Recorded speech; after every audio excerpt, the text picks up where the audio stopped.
Welcome. You are listening to a free audiobook brought to you by 3 Jewels Audio. We hope you enjoy this work. To find more free audiobooks like this one, please subscribe to 3 Jewels Audio. Thank you for listening. Siddhartha, an Indian Tale by Herman Hesse. Contents. First part, the son of the Brahmin with the Samanas Gautama awakening. Second part, Kamala with the childlike people, Sansara by the river, the ferryman, the son Om Govinda. First part. To Romain Roland, my dear friend, the son of the Brahmin.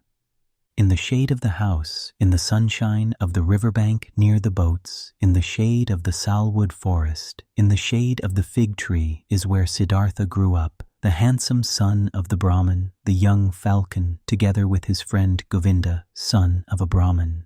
The sun tanned his light shoulders by the banks of the river when bathing, performing the sacred ablutions, the sacred offerings. In the mango grove, shade poured into his black eyes. When playing as a boy, when his mother sang, when the sacred offerings were made, when his father, the scholar, taught him, when the wise men talked. For a long time, Siddhartha had been partaking in the discussions of the wise men, practicing debate with Govinda, the art of reflection, the service of meditation. He already knew how to speak the Om silently, the word of words, to speak it silently into himself while inhaling, to speak it silently out of himself while exhaling, with all the concentration of his soul, the forehead surrounded by the glow of the clear thinking spirit. He already knew to feel Atman in the depths of his being, indestructible, one with the universe. Joy leapt in his father's heart for his son, who was quick to learn, thirsty for knowledge. He saw him growing up to become great wise man and priest, a prince among the Brahmins. Bliss leapt in his mother's breast when she saw him walking, when she saw him sit down and get up. Siddhartha, strong, handsome, he who was walking on slender legs, greeting her with perfect respect. Love touched the hearts of the Brahmin's young daughters when Siddhartha walked through the lanes of the town with the luminous forehead, with the eye of a king, with his slim hips. But more than all the others, he was loved by Govinda, his friend, the son of a Brahmin. He loved Siddhartha's eye and sweet voice. He loved his walk and the perfect decency of his movements. He loved everything Siddhartha did and said, and what he loved most was his spirit, his transcendent, fiery thoughts, his ardent will, his high calling. Govinda knew he would not become a common Brahmin, not a lazy official in charge of offerings, not a greedy merchant with magic spells, not a vain, vacuous speaker, not a mean, deceitful priest, and also not a decent, stupid sheep in the herd of the many. No, and he, Govinda, as well did not want to become one of those. Not one of those tens of thousands of Brahmins. He wanted to follow Siddhartha, the beloved, the splendid, and in days to come, when Siddhartha would become a god, when he would join the glorious, then Govinda wanted to follow him as his friend, his companion, his servant, his spear carrier, his shadow. Siddhartha was thus loved by everyone. He was a source of joy for everybody. He was a delight for them all. But he, Siddhartha, was not a source of joy for himself. He found no delight in himself. Walking the rosy paths of the fig tree garden, sitting in the bluish shade of the grove of contemplation, washing his limbs daily in the bath of repentance, sacrificing in the dim shade of the mango forest, his gestures of perfect decency, everyone's love and joy, he still lacked all joy in his heart. Dreams and restless thoughts came into his mind, flowing from the water of the river, sparkling from the stars of the night, melting from the beams of the sun. Dreams came to him, and a restlessness of the soul, fuming from the sacrifices, breathing forth from the verses of the Rig Veda, being infused into him, drop by drop, from the teachings of the old Brahmins. Siddhartha had started to nurse discontent in himself. He had started to feel that the love of his father and the love of his mother and also the love of his friend, Govinda, would not bring him joy forever and ever, would not nurse him, feed him, satisfy him. He had started to suspect that his venerable father and his other teachers, that the wise Brahmins had already revealed to him the most and best of their wisdom, that they had already filled his expecting vessel with their richness, and the vessel was not full, the spirit was not content, the soul was not calm, the heart was not satisfied. The ablutions were good, but they were water. They did not wash off the sin. They did not heal the spirit's thirst. They did not relieve the fear in his heart. The sacrifices and the invocation of the gods were excellent, but was that all? Did the sacrifices give a happy fortune? And what about the gods? Was it really Prajapati who had created the world? Was it not the Atman, he, the only one, the singular one? Were the gods not creations, created like me and you, subject to time, mortal? Was it therefore good? Was it right? Was it meaningful and the highest occupation to make offerings to the gods? For whom else were offerings to be made? Who else was to be worshipped but him, the only one, the Atman? And where was Atman to be found? Where did he reside? Where did his eternal heart beat? Where else but in one's own self, in its innermost part, in its indestructible part, which everyone had in himself?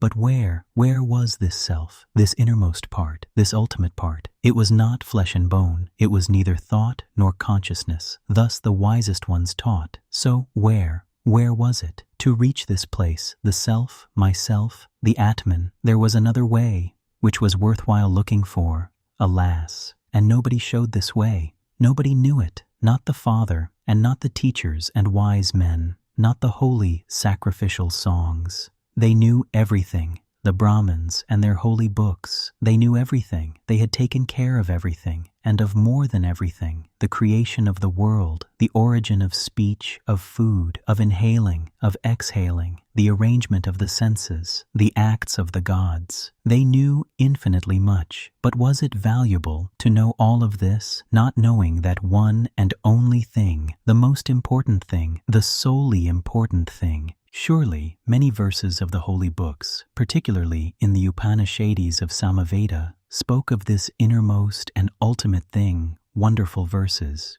Your soul is the whole world was written there, and it was written that man in his sleep, in his deep sleep, would meet with his innermost part and would reside in the Atman. Marvelous wisdom was in these verses. All knowledge of the wisest ones had been collected here in magic words, pure as honey collected by bees. No, not to be looked down upon was the tremendous amount of enlightenment which lay here collected and preserved by innumerable generations of wise Brahmins. But where were the Brahmins? Where the priests? Where the wise men or penitents who had succeeded in not just knowing this deepest of all knowledge, but also to live it?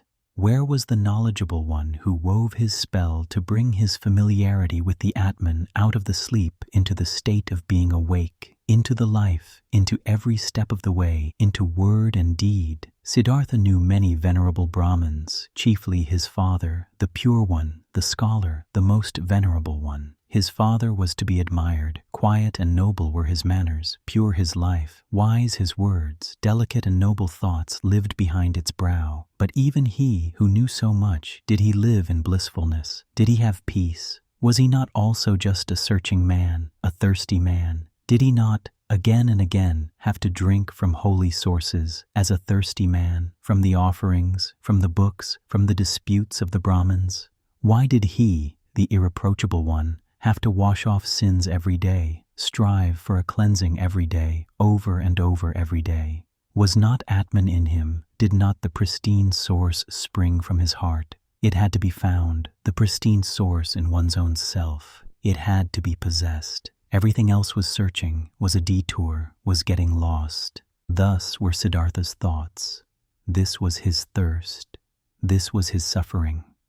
Often he spoke to himself from a Chandogya Upanishad the words, "Truly, the name of the Brahman is Satyam. Verily, he who knows such a thing will enter the heavenly world every day." Often it seemed near, the heavenly world, but never he had reached it completely. Never he had quenched the ultimate thirst. And among all the wise and wisest men he knew and whose instructions he had received, among all of them there was no one who had reached it completely. the heavenly world, who had quenched it completely, the eternal thirst. Govinda, Siddhartha spoke to his friend. Govinda, my dear, come with me under the banyan tree. Let's practice meditation. They went to the banyan tree. They sat down, Siddhartha right here, Govinda 20 paces away. While putting himself down, ready to speak the Om, Siddhartha repeated, murmuring the verse. Om is the bow, the arrow is soul, the Brahman is the arrow's target that one should incessantly hit.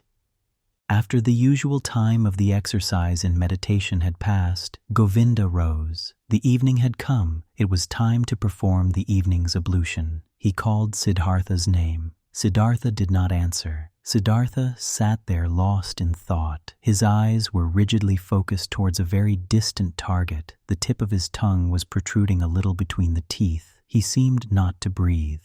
Thus sat he, wrapped up in contemplation, thinking Om, his soul sent after the Brahman as an arrow. Once, samanas had traveled through Siddhartha's town, ascetics on a pilgrimage. 3 skinny, withered men, neither old nor young, with dusty and bloody shoulders, almost naked, scorched by the sun, surrounded by loneliness, strangers and enemies to the world, strangers and lank jackals in the realm of humans.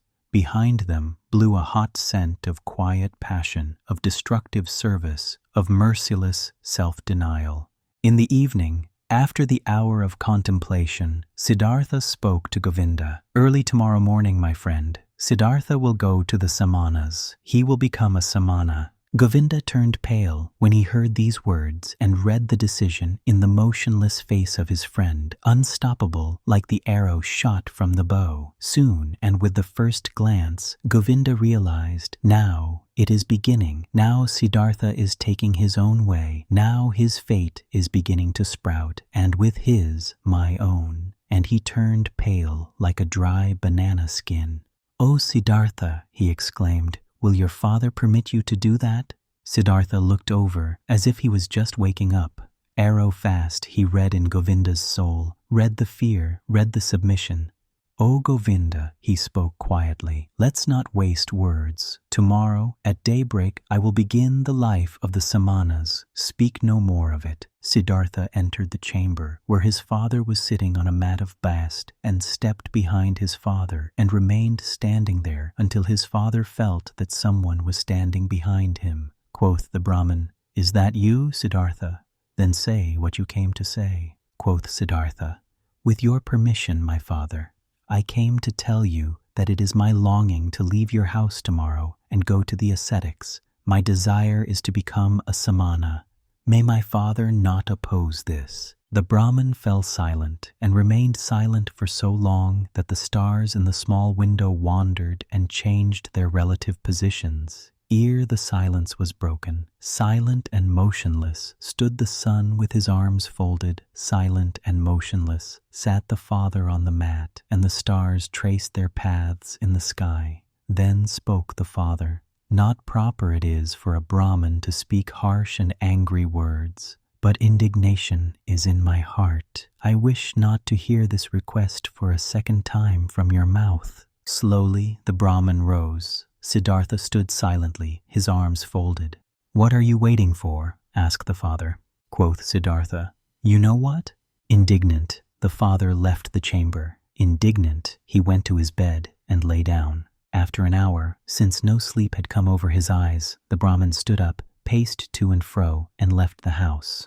Through the small window of the chamber, he looked back inside, and there he saw Siddhartha standing, his arms folded, not moving from his spot. Pale shimmered his bright robe. With anxiety in his heart, the father returned to his bed. After another hour, since no sleep had come over his eyes, the Brahman stood up again, paced to and fro, walked out of the house, and saw that the moon had risen. Through the window of the chamber, he looked back inside. There stood Siddhartha, not moving from his spot, his arms folded, moonlight reflecting from his bare shins. With worry in his heart, the father went back to bed. And he came back after an hour, he came back after 2 hours, looked through the small window, saw Siddhartha standing in the moonlight by the light of the stars in the darkness. And he came back hour after hour, silently. He looked into the chamber, saw him standing in the same place, filled his heart with anger, filled his heart with unrest, filled his heart with anguish, filled it with sadness. And in the night's last hour, before the day began, he returned, stepped into the room, saw the young man standing there, who seemed tall and like a stranger to him.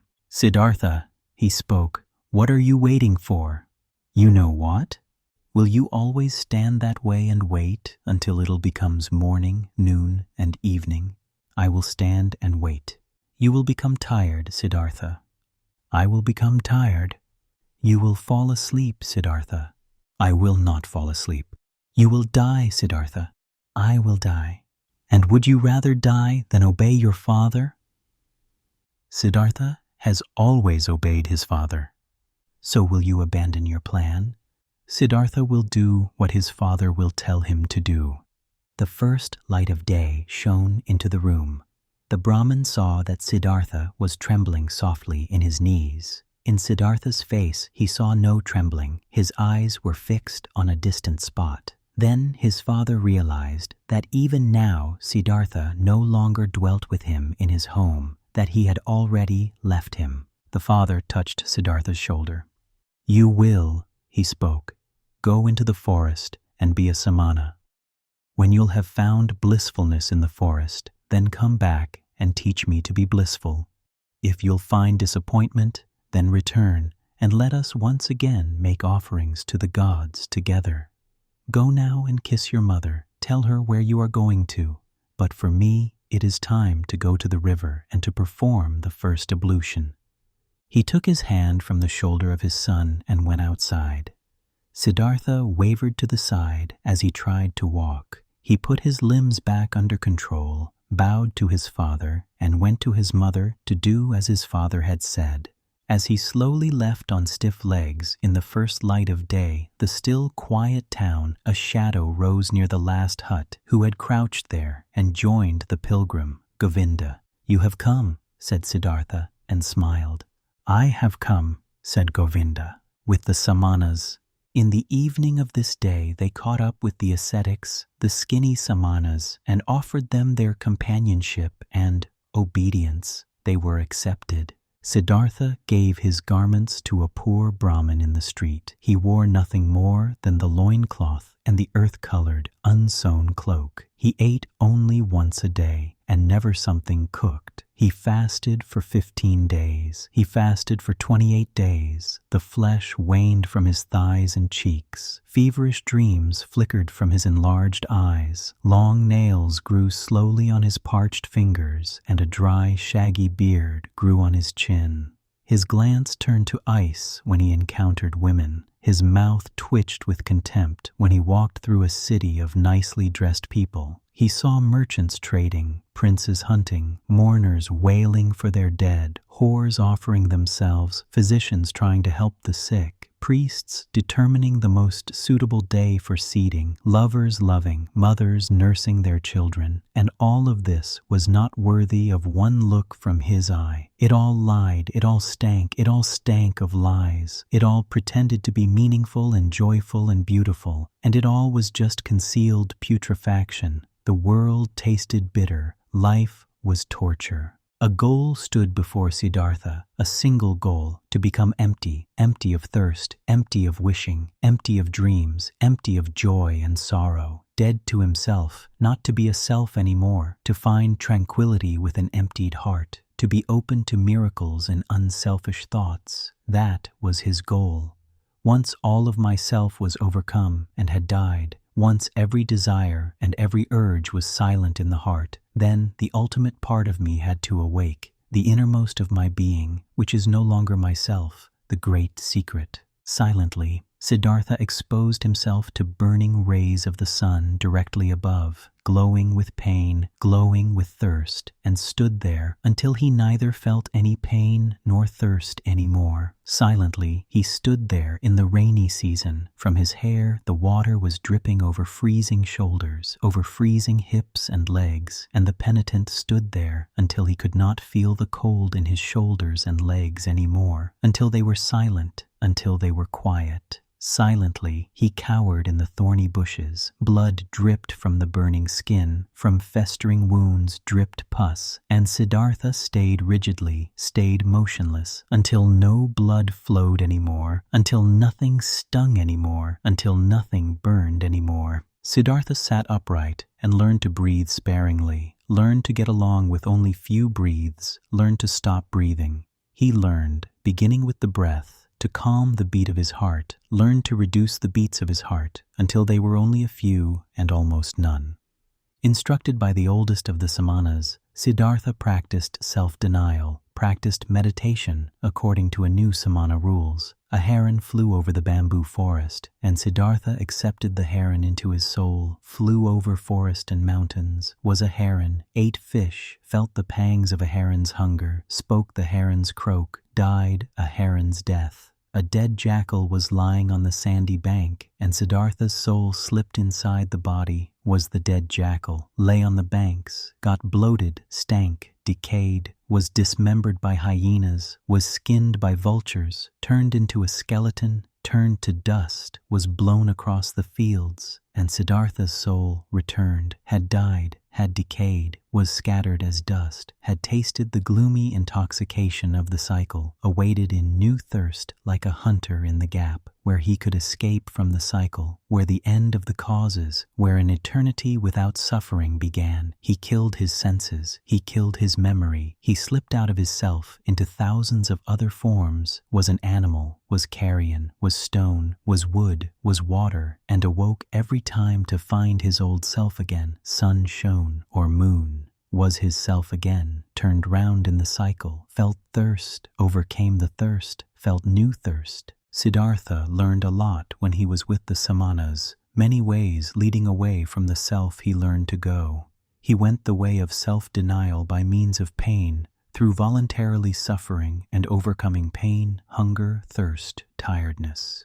He went the way of self-denial by means of meditation, through imagining the mind to be void of all conceptions. These and other ways he learned to go. 1,000 times he left his self. For hours and days he remained in the non-self. But though the ways led away from the self, their end, nevertheless, always led back to the self. Though Siddhartha fled from the self 1,000 times, stayed in nothingness, stayed in the animal, in the stone, the return was inevitable. Inescapable was the hour when he found himself back in the sunshine, or in the moonlight, in the shade, or in the rain, and was once again his self and Siddhartha, and again felt the agony of the cycle which had been forced upon him. By his side lived Govinda, his shadow, walked the same paths, undertook the same efforts. They rarely spoke to one another than the service and the exercises required. Occasionally, the two of them went through the villages to beg for food for themselves and their teachers.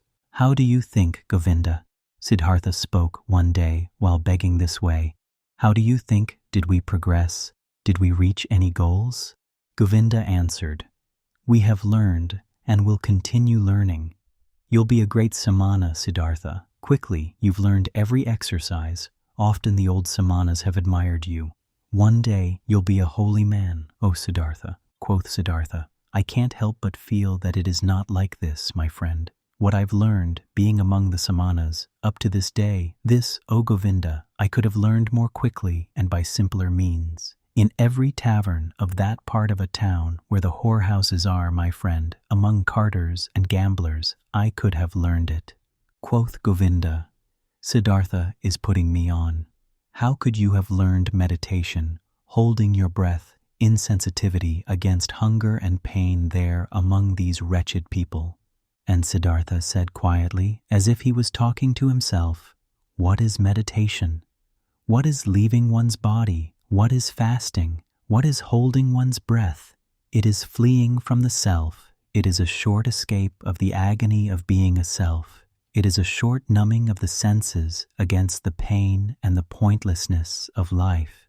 The same escape, the same short numbing is what the driver of an ox cart finds in the inn, drinking a few bowls of rice wine or fermented coconut milk. Then he won't feel his self anymore. Then he won't feel the pains of life anymore. Then he finds a short numbing of the senses. When he falls asleep over his bowl of rice wine, he'll find the same what Siddhartha and Govinda find when they escape their bodies through long exercises, staying in the non-self. This is how it is, O Govinda. Quoth Govinda, "You say so, O friend, and yet you know that Siddhartha is no driver of an ox cart and a samana is no drunkard. It's true that a drinker numbs his senses. It's true that he briefly escapes and rests, but he'll return from the delusion, finds everything to be unchanged, has not become wiser, has gathered no enlightenment, has not risen several steps." And Siddhartha spoke with a smile. "I do not know. I've never been a drunkard. But that I, Siddhartha, find only a short numbing of the senses in my exercises and meditations, and that I am just as far removed from wisdom, from salvation, as a child in the mother's womb. This I know, O Govinda, this I know." And once again, another time, when Siddhartha left the forest together with Govinda to beg for some food in the village for their brothers and teachers, Siddhartha began to speak and said, "What now, O Govinda? Might we be on the right path? Might we get closer to enlightenment? Might we get closer to salvation? Or do we perhaps live in a circle? We who have thought we were escaping the cycle." Quoth Govinda, "We have learned a lot, Siddhartha. There is still much to learn. We are not going around in circles. We are moving up. The circle is a spiral. We have already ascended many a level." Siddhartha answered, "How old, would you think, is our oldest samana, our venerable teacher?" Quoth Govinda, "Our oldest one might be about 60 years of age." And Siddhartha, "He has lived for 60 years and has not reached the nirvana. He'll turn 70 and 80, and you and me, we will grow just as old, and will do our exercises, and will fast, and will meditate, but we will not reach the nirvana. He won't, and we won't. Oh Govinda, I believe out of all the samanas out there, perhaps not a single one will reach the nirvana. We find comfort, we find numbness, we learn feats to deceive others, but the most important thing, the path of paths, we will not find. If you only, spoke Govinda, wouldn't speak such terrible words, Siddhartha, how could it be that among so many learned men, among so many Brahmins, among so many austere and venerable samanas, among so many who are searching, so many who are eagerly trying, so many holy men, no one will find the path of paths? But Siddhartha said in a voice which contained just as much sadness as mockery, with a quiet, a slightly sad, a slightly mocking voice, "Soon, Govinda, your friend will leave the path of the samanas. He has walked along your side for so long. I'm suffering of thirst, O Govinda, and on this long path of a samana, my thirst has remained as strong as ever. I always thirsted for knowledge. I have always been full of questions. I have asked the Brahmins year after year, and I have asked the holy Vedas year after year, and I have asked the devotee samanas year after year. Perhaps, O Govinda, it had been just as well, had been just as smart and just as profitable if I had asked the hornbill bird or the chimpanzee. It took me a long time, and am not finished learning this yet, O Govinda, that there is nothing to be learned. There is indeed no such thing, so I believe, as what we refer to as learning. There is, O my friend, just one knowledge. This is everywhere. This is Atman. This is within me and within you and within every creature. And so I'm starting to believe that this knowledge has no worser enemy than the desire to know it than learning." At this, Govinda stopped on the path, rose his hands, and spoke. "If you, Siddhartha, only would not bother your friend with this kind of talk, truly, you words stir up fear in my heart. And just consider, What would become of the sanctity of prayer? What of the venerability of the Brahman's caste? What of the holiness of the samanas, if it was as you say, if there was no learning? What, O Siddhartha, what would then become of all of this, what is holy, what is precious, what is venerable on earth? And Govinda mumbled a verse to himself, a verse from an Upanishad. He who ponderingly of a purified spirit loses himself in the meditation of Atman, unexpressible by words, is his blissfulness of his heart. But Siddhartha remained silent. He thought about the words which Govinda had said to him and thought the words through to their end. Yes, he thought, standing there with his head low, what would remain of all that which seemed to us to be holy? What remains? What can stand the test? And he shook his head. At one time, when the two young men had lived among the samanas for about 3 years and had shared their exercises, some news, a rumor, a myth reached them after being retold many times. A man had appeared, Gautama by name, the Exalted One, the Buddha. He had overcome the suffering of the world in himself and had halted the cycle of rebirths.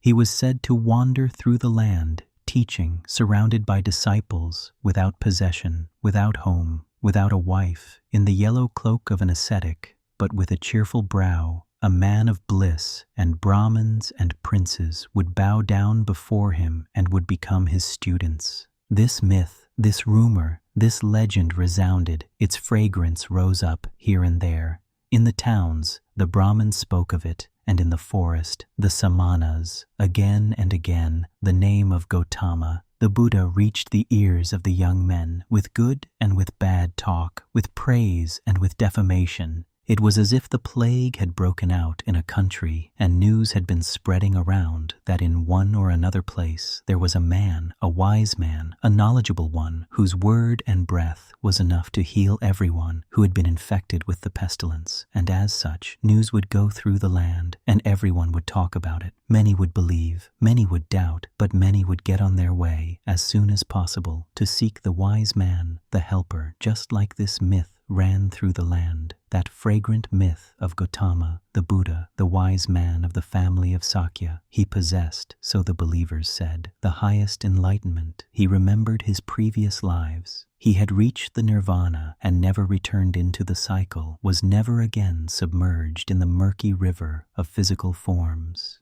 Many wonderful and unbelievable things were reported of him. He had performed miracles, had overcome the devil, had spoken to the gods. But his enemies and disbelievers said, this Gautama was a vain seducer who spent his days in luxury, scorned the offerings, was without learning, and knew neither exercises nor self-castigation. The myth of Buddha sounded sweet. The scent of magic flowed from these reports. After all, the world was sick, life was hard to bear, and behold, here a source seemed to spring forth. Here a messenger seemed to call out, comforting, mild, full of noble promises. Everywhere where the rumor of Buddha was heard, everywhere in the lands of India, the young men listened up, felt a longing, felt hope, and among the Brahmins' sons of the towns and villages, every pilgrim and stranger was welcome when he brought news of him, the Exalted One, the Sakyamuni. The myth had also reached the samanas in the forest, and also Siddhartha, and also Govinda, slowly, drop by drop, every drop laden with hope, every drop laden with doubt. They rarely talked about it because the oldest one of the samanas did not like this myth. He had heard that this alleged Buddha used to be an ascetic before and had lived in the forest, but had then turned back to luxury and worldly pleasures, and he had no high opinion of this Gautama. "O Siddhartha," Govinda spoke one day to his friend, "today I was in the village, and a Brahmin invited me into his house, and in his house there was the son of a Brahmin from Magadha, who has seen the Buddha with his own eyes and has heard him teach. Verily, this made my chest ache when I breathed, and thought to myself, if only I would too, If only we both would too, Siddhartha and me, live to see the hour when we will hear the teachings from the mouth of this perfected man. Speak, friend, wouldn't we want to go there too and listen to the teachings from the Buddha's mouth? Quoth Siddhartha, always, O Govinda, I had thought Govinda would stay with the Samanas. Always, I had believed his goal was to live to be 60 and 70 years of age and to keep on practicing those feats and exercises which are becoming a samana. But behold, I had not known Govinda well enough. I knew little of his heart. So now you, my faithful friend, want to take a new path and go there, where the Buddha spreads his teachings. Quoth Govinda, you're mocking me. Mock me if you like, Siddhartha. But have you not also developed a desire and eagerness to hear these teachings? And have you not at one time said to me, you would not walk the path of the samanas for much longer? At this, Siddhartha laughed in his very own manner, in which his voice assumed a touch of sadness and a touch of mockery, and said, well, Govinda, you've spoken well. You've remembered correctly. If you only remembered the other thing as well, you've heard from me, which is that I have grown distrustful and tired against teachings and learning, and that my faith in words, which are brought to us by teachers, is small. But let's do it, my dear. I am willing to listen to these teachings, though in my heart I believe that we've already tasted the best fruit of these teachings. Quoth Govinda, your willingness delights my heart. But tell me, how should this be possible? How should the Gautama's teachings, even before we have heard them, have already revealed their best fruit to us? Quoth Siddhartha, let us eat this fruit and wait for the rest, O Govinda. But this fruit, which we already now received thanks to the Gautama, consisted in him calling us away from the samanas. Whether he has also other and better things to give us, O friend, let us await with calm hearts. On this very same day, Siddhartha informed the oldest one of the samanas of his decision, that he wanted to leave him. He informed the oldest one with all the courtesy and modesty becoming to a younger one and a student. But the samana became angry because the two young men wanted to leave him and talked loudly and used crude swear words. Govinda was startled and became embarrassed, but Siddhartha put his mouth close to Govinda's ear and whispered to him, now, I want to show the old man that I've learned something from him. Positioning himself closely in front of the samana with a concentrated soul, he captured the old man's glance with his glances, deprived him of his power, made him mute, took away his free will, subdued him under his own will, commanded him to do silently whatever he demanded him to do. The old man became mute, his eyes became motionless, his will was paralyzed, his arms were hanging down. Without power, he had fallen victim to Siddhartha's spell. But Siddhartha's thoughts brought the samana under their control. He had to carry out what they commanded, and thus the old man made several bows, performed gestures of blessing, spoke stammeringly a godly wish for a good journey. And the young men returned the bows with thanks, returned the wish, went on their way with salutations. On the way, Govinda said, O Siddhartha, you have learned more from the samanas than I knew. It is very hard to cast a spell on an old samana. Truly, if you had stayed there, you would soon have learned to walk on water. I do not seek to walk on water, said Siddhartha. Let old samanas be content with such feats. Gautama. In the town of Savatthi, every child knew the name of the exalted Buddha, and every house was prepared to fill the alms dish of Gautama's disciples, the silently begging ones. Near the town was Gautama's favorite place to stay, the grove of Jetavana, which the rich merchant Anathapindika, an obedient worshipper of the Exalted One, had given him and his people for a gift. All tales and answers, which the two young ascetics had received in their search for Gautama's abode, had pointed them towards this area, and arriving at Savatthi in the very first house, before the door of which they stopped to beg, food has been offered to them, and they accepted the food, and Siddhartha asked the woman who handed them the food, We would like to know, O charitable one, where the Buddha dwells, the most venerable one, for we are two samanas from the forest and have come to see him, the perfected one, and to hear the teachings from his mouth. Quoth the woman, "Here, you have truly come to the right place, you Samanas from the forest. You should know in Jetavana, in the garden of Anathapindika, is where the Exalted One dwells. There you pilgrims shall spend the night, for there is enough space for the innumerable who flock here to hear the teachings from his mouth." This made Govinda happy, and full of joy he exclaimed, "Well so, thus we have reached our destination, and our path has come to an end. But tell us, O mother of the pilgrims, do you know him, the Buddha? Have you seen him with your own eyes?" Quoth the woman, "Many times I have seen him, the Exalted One. On many days I have seen him walking through the alleys in silence, wearing his yellow cloak, presenting his alms dish in silence at the doors of the houses, leaving with a filled dish."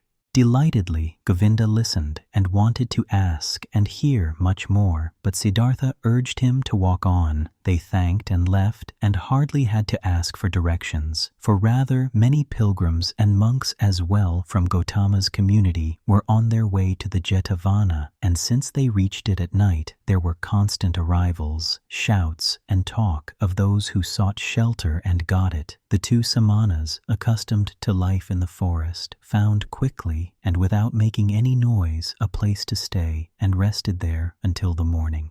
At sunrise, they saw with astonishment what a large crowd of believers and curious people had spent the night here. On all paths of the marvelous grove, monks walked in yellow robes. Under the trees they sat here and there in deep contemplation or in a conversation about spiritual matters. The shady gardens looked like a city full of people bustling like bees. The majority of the monks went out with their alms dish to collect food in town for their lunch, the only meal of the day. The Buddha himself, the enlightened one, was also in the habit of taking this walk to beg in the morning. Siddhartha saw him, and he instantly recognized him, as if a god had pointed him out to him. He saw him, a simple man in a yellow robe, bearing the alms dish in his hand, walking silently.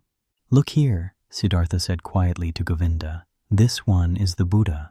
Attentively, Govinda looked at the monk in the yellow robe, who seemed to be in no way different from the hundreds of other monks. And soon, Govinda also realized, this is the one. And they followed him and observed him. The Buddha went on his way, modestly and deep in his thoughts. His calm face was neither happy nor sad. It seemed to smile quietly and inwardly. With a hidden smile, quiet, calm, somewhat resembling a healthy child, the Buddha walked, wore the robe and placed his feet just as all of his monks did, according to a precise rule. But his face and his walk, his quietly lowered glance, his quietly dangling hand, and even every finger of his quietly dangling hand expressed peace, expressed perfection, did not search, did not imitate, breathed softly in an unwithering calm, in an unwithering light, an untouchable peace. Thus, Gautama walked towards the town to collect alms, and the two Samanas recognized him solely by the perfection of his calm, by the quietness of his appearance, in which there was no searching, no desire, no imitation, no effort to be seen, only light and peace. "Today we'll hear the teachings from his mouth," said Govinda. Siddhartha did not answer. He felt little curiosity for the teachings. He did not believe that they would teach him anything new, but he had, just as Govinda had, heard the contents of this Buddha's teachings again and again, though these reports only represented second or third-hand information. But attentively he looked at Gautama's head, his shoulders, his feet, his quietly dangling hand, and it seemed to him as if every joint of every finger of this hand was of these teachings, spoke of, breathed of, exhaled the fragrant of, glistened of truth. This man, this Buddha, was truthful down to the gesture of his last finger. This man was holy. Never before Siddhartha had venerated a person so much. Never before he had loved a person as much as this one. They both followed the Buddha until they reached the town and then returned in silence. for they themselves intended to abstain from on this day. They saw Gautama returning. What he ate could not even have satisfied a bird's appetite, and they saw him retiring into the shade of the mango trees. But in the evening, when the heat cooled down and everyone in the camp started to bustle about and gathered around, they heard the Buddha teaching. They heard his voice, and it was also perfected, was of perfect calmness, was full of peace.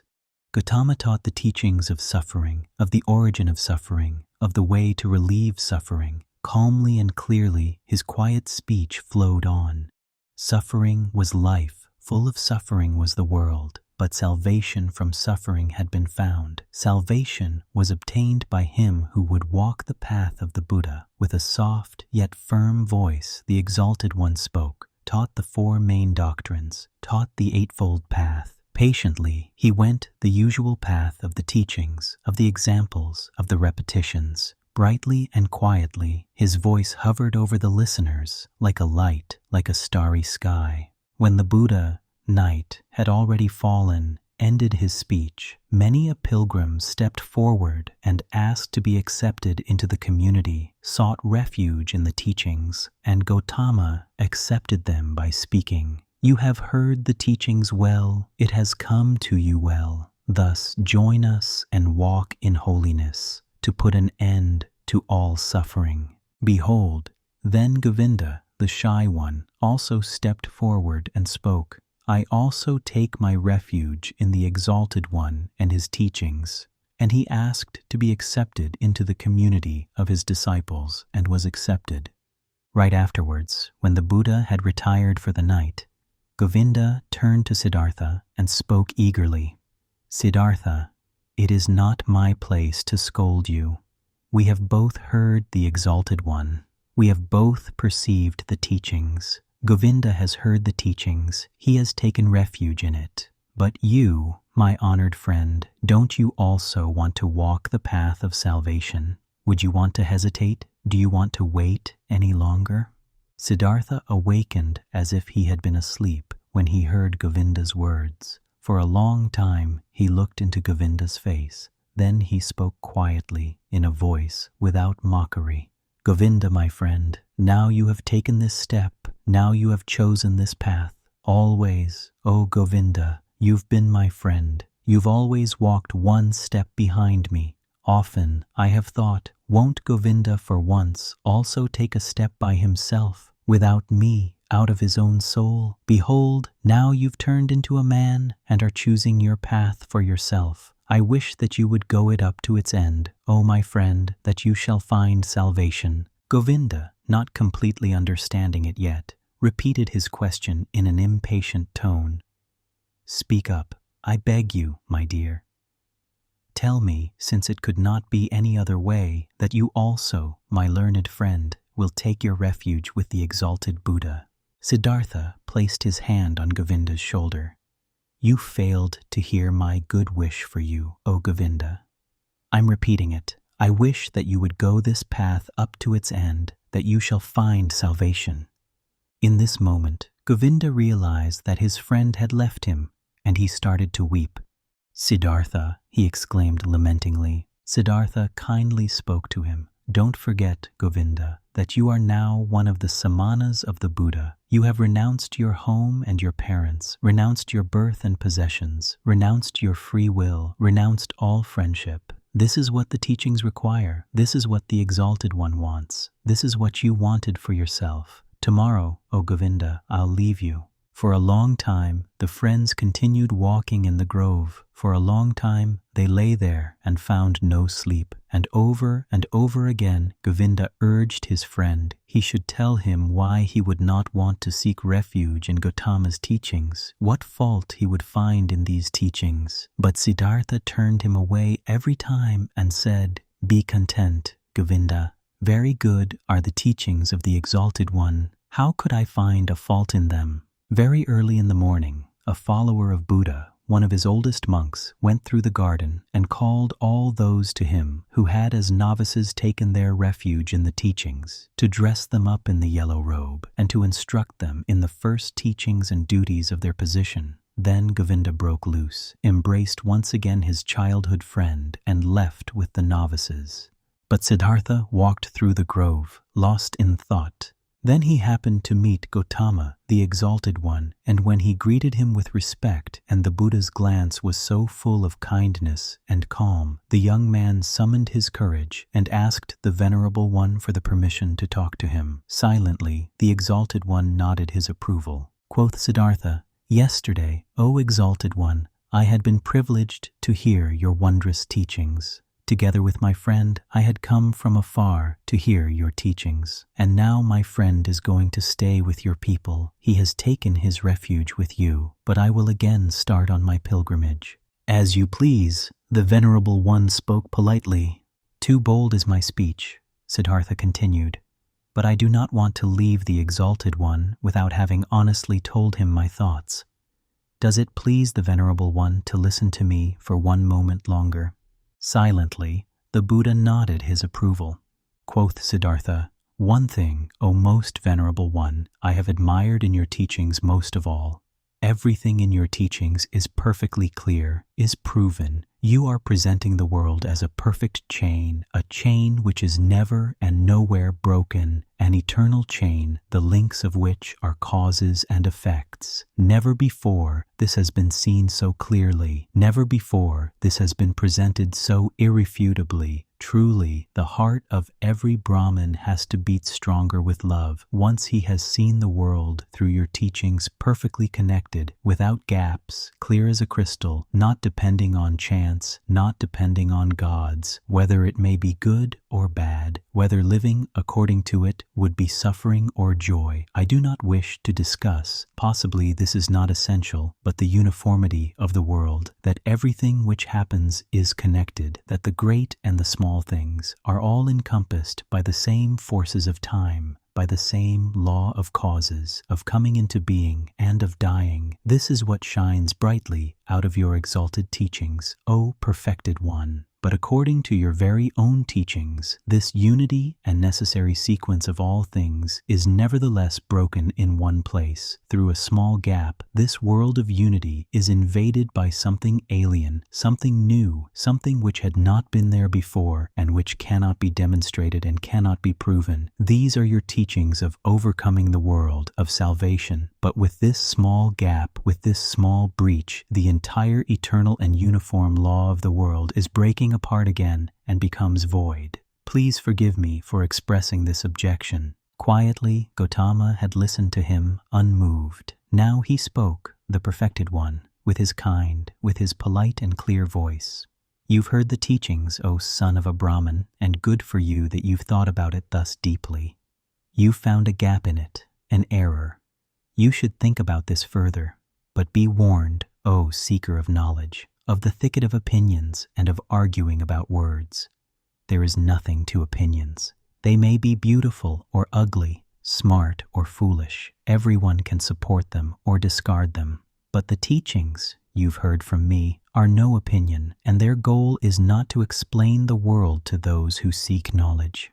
They have a different goal. Their goal is salvation from suffering. This is what Gautama teaches, nothing else.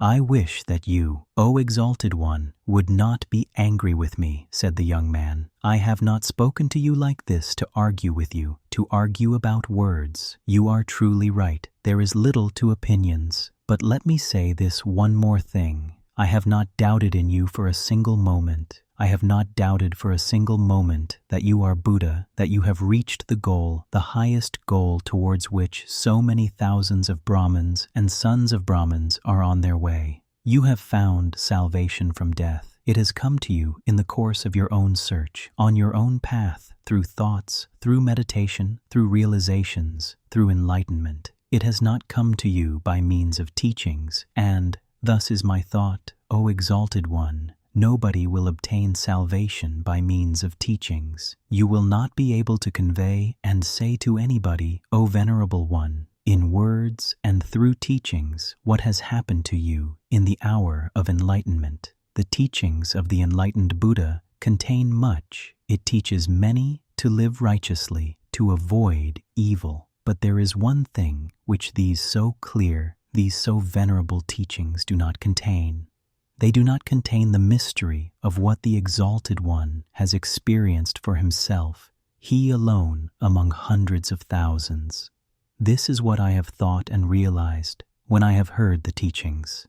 This is why I am continuing my travels, not to seek other, better teachings, for I know there are none, but to depart from all teachings and all teachers, and to reach my goal by myself, or to die. But often I'll think of this day, O Exalted One, and of this hour when my eyes beheld a holy man. The Buddha's eyes quietly looked to the ground. Quietly, in perfect equanimity, his inscrutable face was smiling. I wish, the Venerable One spoke slowly, that your thoughts shall not be in error, that you shall reach the goal. But tell me, have you seen the multitude of my samanas, my many brothers, who have taken refuge in the teachings? And do you believe, O stranger, O samana, do you believe that it would be better for them all to abandon the teachings and to return into the life, the world, and of desires? Far is such a thought from my mind, exclaimed Siddhartha. I wish that they shall all stay with the teachings, that they shall reach their goal. It is not my place to judge another person's life. Only for myself alone, I must decide, I must choose, I must refuse. Salvation from the self is what we samanas search for, O Exalted One. If I merely were one of your disciples, O Venerable One, I'd fear that it might happen to me, that only seemingly, only deceptively myself would be calm and be redeemed, but that in truth it would live on and grow. For then I had replaced myself with the teachings, my duty to follow you, my love for you, and the community of the monks. With half of a smile, with an unwavering openness and kindness, Gautama looked into the stranger's eyes and bid him to leave with a hardly noticeable gesture. You are wise, O Samana, the Venerable One spoke. You know how to talk wisely, my friend. Be aware of too much wisdom. The Buddha turned away, and his glance and half of a smile remained forever etched in Siddhartha's memory. I have never before seen a person glance and smile, sit and walk this way, he thought. Truly, I wish to be able to glance and smile, sit and walk this way too, thus free, thus venerable, thus concealed, thus open, thus childlike and mysterious. Truly, only a person who has succeeded in reaching the innermost part of his self would glance and walk this way. Well, so, I also will seek to reach the innermost part of myself. I saw a man, Siddhartha thought, a single man before whom I would have to lower my glance. I do not want to lower my glance before any other, not before any other. No teachings will entice me any more, since this man's teachings have not enticed me. I am deprived by the Buddha, thought Siddhartha. I am deprived, and even more he has given to me. He has deprived me of my friend, the one who had believed in me and now believes in him, who had been my shadow and is now Gautama's shadow. But he has given me, Siddhartha, myself, awakening. When Siddhartha left the grove, where the Buddha, the perfected one, stayed behind, where Govinda stayed behind, then he felt that in this grove his past life also stayed behind and parted from him. He pondered about this sensation, which filled him completely as he was slowly walking along. He pondered deeply. Like diving into a deep water, he let himself sink down to the ground of the sensation, down to the place where the causes lie, because to identify the causes, so it seemed to him, is the very essence of thinking, and by this alone sensations turn into realizations and are not lost, but become entities and start to emit like rays of light what is inside of them. Slowly walking along, Siddhartha pondered. He realized that he was no youth anymore, but had turned into a man. He realized that one thing had left him, as a snake is left by its old skin. That one thing no longer existed in him, which had accompanied him throughout his youth and used to be a part of him. The wish to have teachers and to listen to teachings. He had also left the last teacher who had appeared on his path. Even him, the highest and wisest teacher, the most holy one, Buddha, he had left him, had to part with him, was not able to accept his teachings.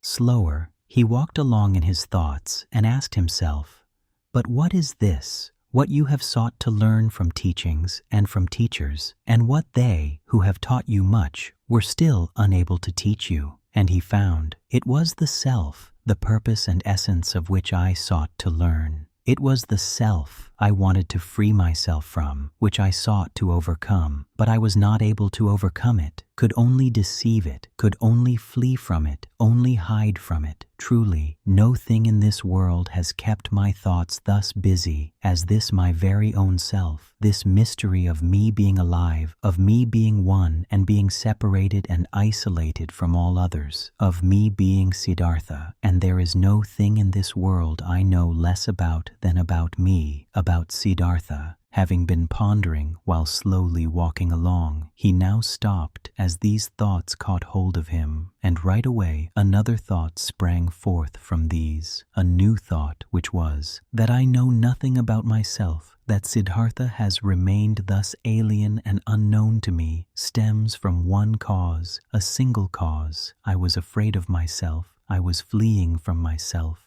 I searched Atman, I searched Brahman, I was willing to dissect myself and peel off all of its layers, to find the core of all peels in its unknown interior, the Atman, life, the divine part, the ultimate part, but I have lost myself in the process. Siddhartha opened his eyes and looked around. A smile filled his face, and a feeling of awakening from long dreams flowed through him from his head down to his toes.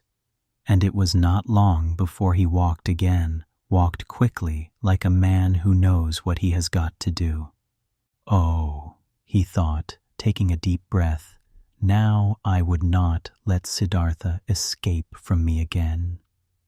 No longer I want to begin my thoughts and my life with Atman and with the suffering of the world. I do not want to kill and dissect myself any longer to find a secret behind the ruins. Neither Yoga Veda shall teach me any more, nor Atharva Veda, nor the ascetics, nor any kind of teachings. I want to learn from myself, want to be my student, want to get to know myself, the secret of Siddhartha." He looked around, as if he was seeing the world for the first time. Beautiful was the world, colorful was the world, strange and mysterious was the world. Here was blue, here was yellow, here was green. The sky and the river flowed, the forest and the mountains were rigid. All of it was beautiful, all of it was mysterious and magical, and in its midst was he, Siddhartha, the awakening one, on the path to himself. All of this, all this yellow and blue, river and forest, entered Siddhartha for the first time through the eyes, was no longer a spell of Mara, was no longer the veil of Maya, was no longer a pointless and coincidental diversity of mere appearances, despicable to the deeply thinking Brahmin who scorns diversity, who seeks unity. Blue was blue, river was river, and if also in the blue and the river, in Siddhartha, the singular and divine lived hidden, so it was still that very divinity's way and purpose, to be here yellow, here blue, there sky, there forest, and here Siddhartha. The purpose and the essential properties were not somewhere behind the things, they were in them, in everything. "How deaf and stupid have I been," he thought, walking swiftly along. When someone reads a text, wants to discover its meaning, he will not scorn the symbols and letters and call them deceptions, coincidence, and worthless hull, but he will read them, he will study and love them, letter by letter. But I, who wanted to read the book of the world and the book of my own being, I have, for the sake of a meaning I had anticipated before I read, scorned the symbols and letters. I called the visible world a deception, called my eyes and my tongue coincidental and worthless forms without substance. No, this is over. I have awakened. I have indeed awakened, and have not been born before this very day. In thinking these thoughts, Siddhartha stopped once again, suddenly, as if there was a snake lying in front of him on the path.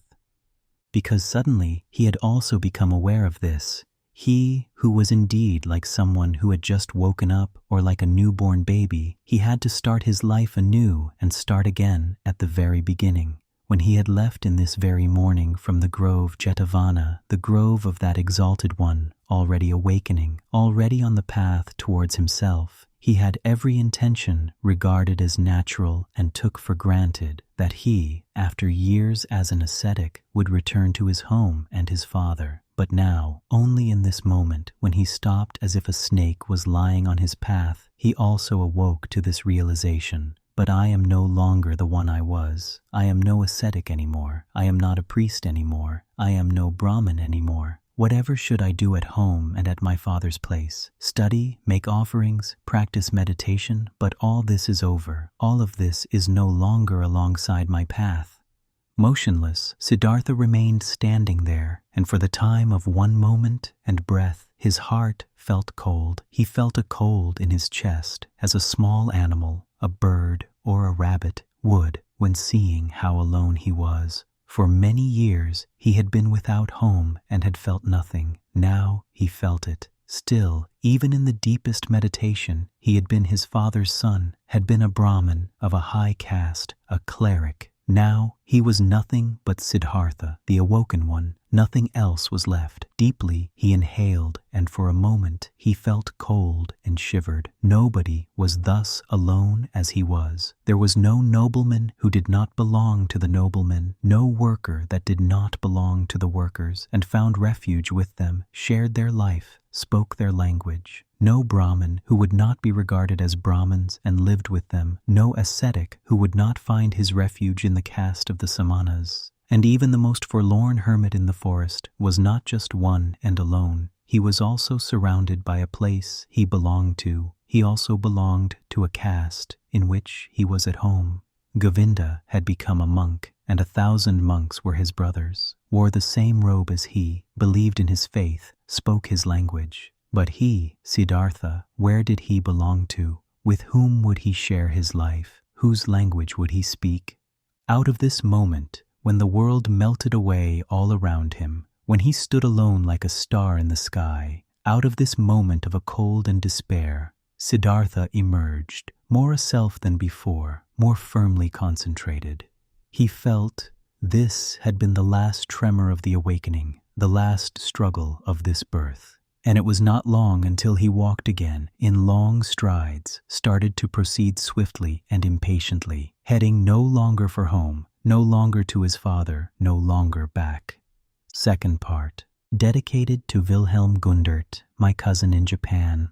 Kamala. Siddhartha learned something new on every step of his path, for the world was transformed and his heart was enchanted. He saw the sun rising over the mountains with their forests and setting over the distant beach with its palm trees. At night, he saw the stars in the sky in their fixed positions and the crescent of the moon floating like a boat in the blue. He saw trees, stars, animals, clouds, rainbows, rocks, herbs, flowers, stream and river, the glistening dew in the bushes in the morning, distant high mountains, which were blue and pale, birds sang and bees, wind silverishly blew through the rice field. All of this, 1,000-fold and colorful, had always been there. Always the sun and the moon had shone. Always rivers had roared and bees had buzzed. But in former times, all of this had been nothing more to Siddhartha than a fleeting, deceptive veil before his eyes, looked upon in distrust, destined to be penetrated and destroyed by thought, since it was not the essential existence, since this essence lay beyond, on the other side of, the visible.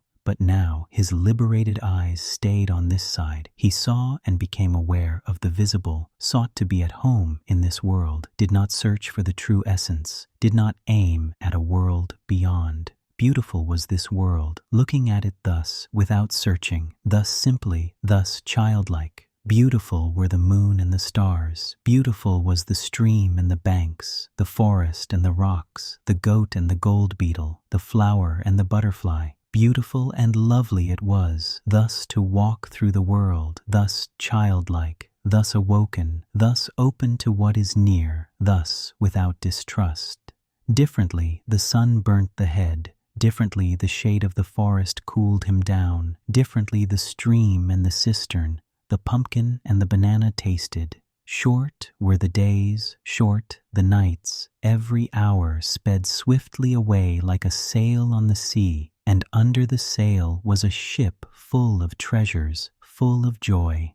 Siddhartha saw a group of apes moving through the high canopy of the forest, high in the branches, and heard their savage, greedy song. Siddhartha saw a male sheep following a female one and mating with her. In a lake of reeds, he saw the pike hungrily hunting for its dinner. Propelling themselves away from it, in fear, wiggling and sparkling, the young fish jumped in droves out of the water. The scent of strength and passion came forcefully out of the hasty eddies of the water, which the pike stirred up, impetuously hunting. All of this had always existed, and he had not seen it. He had not been with it. Now he was with it. He was part of it.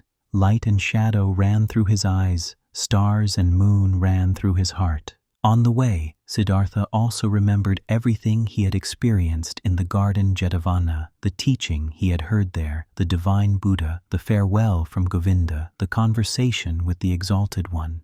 Again, he remembered his own words. He had spoken to the Exalted One, every word, and with astonishment he became aware of the fact that there he had said things which he had not really known yet at this time. What he had said to Gautama, his, the Buddha's, treasure and secret was not the teachings, but the unexpressible and not teachable, which he had experienced in the hour of his enlightenment. It was nothing but this very thing which he had now gone to experience, what he now began to experience. Now he had to experience his self. It is true that he had already known for a long time that his self was Atman, in its essence bearing the same eternal characteristics as Brahman. But never he had really found this self because he had wanted to capture it in the net of thought, with the body definitely not being the self and not the spectacle of the senses. So it also was not the thought, not the rational mind, not the learned wisdom, not the learned ability to draw conclusions and to develop previous thoughts into new ones. No, this world of thought was also still on this side, and nothing could be achieved by killing the random self of the senses if the random self of thoughts and learned knowledge was fattened on the other hand. Both the thoughts as well as the senses were pretty things. The ultimate meaning was hidden behind both of them. Both had to be listened to, both had to be played with, both neither had to be scorned nor overestimated. From both the secret voices of the innermost truth had to be attentively perceived. He wanted to strive for nothing except for what the voice commanded him to strive for, dwell on nothing except where the voice would advise him to do so. Why had Gautama at that time, in the hour of all hours, sat down under the bo tree where the enlightenment hit him? He had heard a voice in his own heart which had commanded him to seek rest under this tree, and he had neither preferred self-castigation, offerings, ablutions, nor prayer, neither food nor drink, neither sleep nor dream. He had obeyed the voice. To obey like this, not to an external command, only to the voice. To be ready like this was good, this was necessary, nothing else was necessary. In the night when he slept in the straw hut of a ferryman by the river, Siddhartha had a dream. Govinda was standing in front of him, dressed in the yellow robe of an ascetic. Sad was how Govinda looked like. Sadly, he asked, "Why have you forsaken me?" At this, he embraced Govinda, wrapped his arms around him, and as he was pulling him close to his chest and kissed him, it was not Govinda anymore, but a woman, and a full breast popped out of the woman's dress, at which Siddhartha lay and drank. Sweetly and strongly tasted the milk from this breast. It tasted of woman and man, of sun and forest, of animal and flower, of every fruit, of every joyful desire. It intoxicated him and rendered him unconscious. When Siddhartha woke up, the pale river shimmered through the door of the hut, and in the forest a dark call of an owl resounded deeply and pleasantly. When the day began, Siddhartha asked his host, the ferryman, to get him across the river. The ferryman got him across the river on his bamboo raft. The wide water shimmered reddishly in the light of the morning. "This is a beautiful river," he said to his companion. "Yes," said the ferryman, "a very beautiful river. I love it more than anything. Often I have listened to it. Often I have looked into its eyes, and always I have learned from it. Much can be learned from a river. I thank you, my benefactor, spoke Siddhartha, disembarking on the other side of the river. I have no gift I could give you for your hospitality, my dear, and also no payment for your work. I am a man without a home, a son of a Brahmin and a samana. I did see it, spoke the ferryman, and I haven't expected any payment from you and no gift which would be the custom for guests to bear. You will give me the gift another time. Do you think so? Asked Siddhartha amusedly. Surely. This too I have learned from the river. Everything is coming back. You too, samana, will come back. Now farewell. Let your friendship be my reward. Commemorate me when you'll make offerings to the gods. Smiling, they parted. Smiling, Siddhartha was happy about the friendship and the kindness of the ferryman. He is like Govinda, he thought with a smile. All I meet on my path are like Govinda.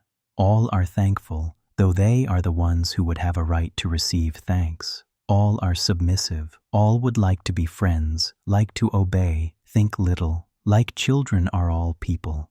At about noon, he came through a village. In front of the mud cottages, children were rolling about in the street, were playing with pumpkin seeds and seashells, screamed and wrestled, but they all timidly fled from the unknown samana.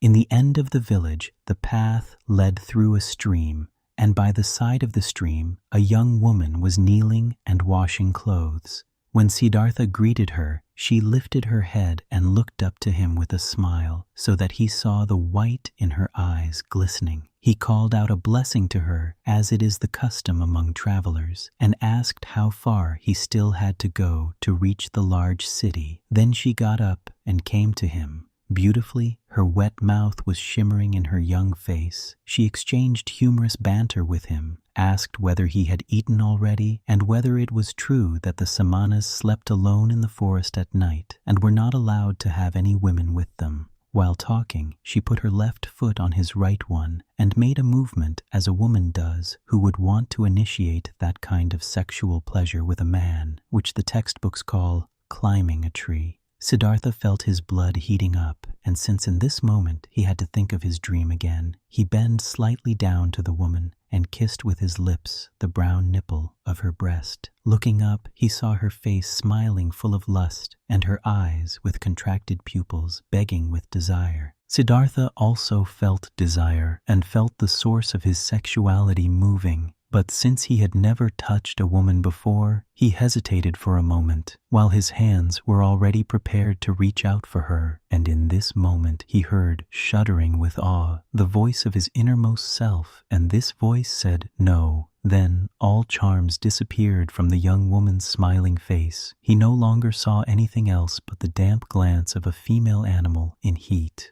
Politely, he petted her cheek, turned away from her, and disappeared away from the disappointed woman with light steps into the bamboo wood. On this day, he reached the large city before the evening and was happy, for he felt the need to be among people. For a long time, he had lived in the forests, and the straw hut of the ferryman in which he had slept that night had been the first roof for a long time he had had over his head. Before the city, in a beautifully fenced grove, the traveler came across a small group of servants, both male and female, carrying baskets. In their midst, carried by 4 servants in an ornamental sedan chair, sat a woman, the mistress, on red pillows under a colorful canopy. Siddhartha stopped at the entrance to the pleasure garden and watched the parade, saw the servants, the maids, the baskets, saw the sedan chair, and saw the lady in it. Under black hair, which made to tower high on her head, he saw a very fair, very delicate, very smart face, a brightly red mouth, like a freshly cracked fig, eyebrows, which were well tended and painted in a high arch, smart and watchful dark eyes, a clear, tall neck rising from a green and golden garment, resting fair hands, long and thin, with wide golden bracelets over the wrists. Siddhartha saw how beautiful she was, and his heart rejoiced. He bowed deeply when the sedan chair came closer, and straightening up again, he looked at the fair, charming face, read for a moment in the smart eyes with the high arcs above, breathed in a slight fragrant. He did not know. With a smile, the beautiful woman nodded for a moment and disappeared into the grove, and then the servants as well. Thus, I am entering this city, Siddhartha thought, with a charming omen. He instantly felt drawn into the grove, but he thought about it, and only now he became aware of how the servants and maids had looked at him at the entrance.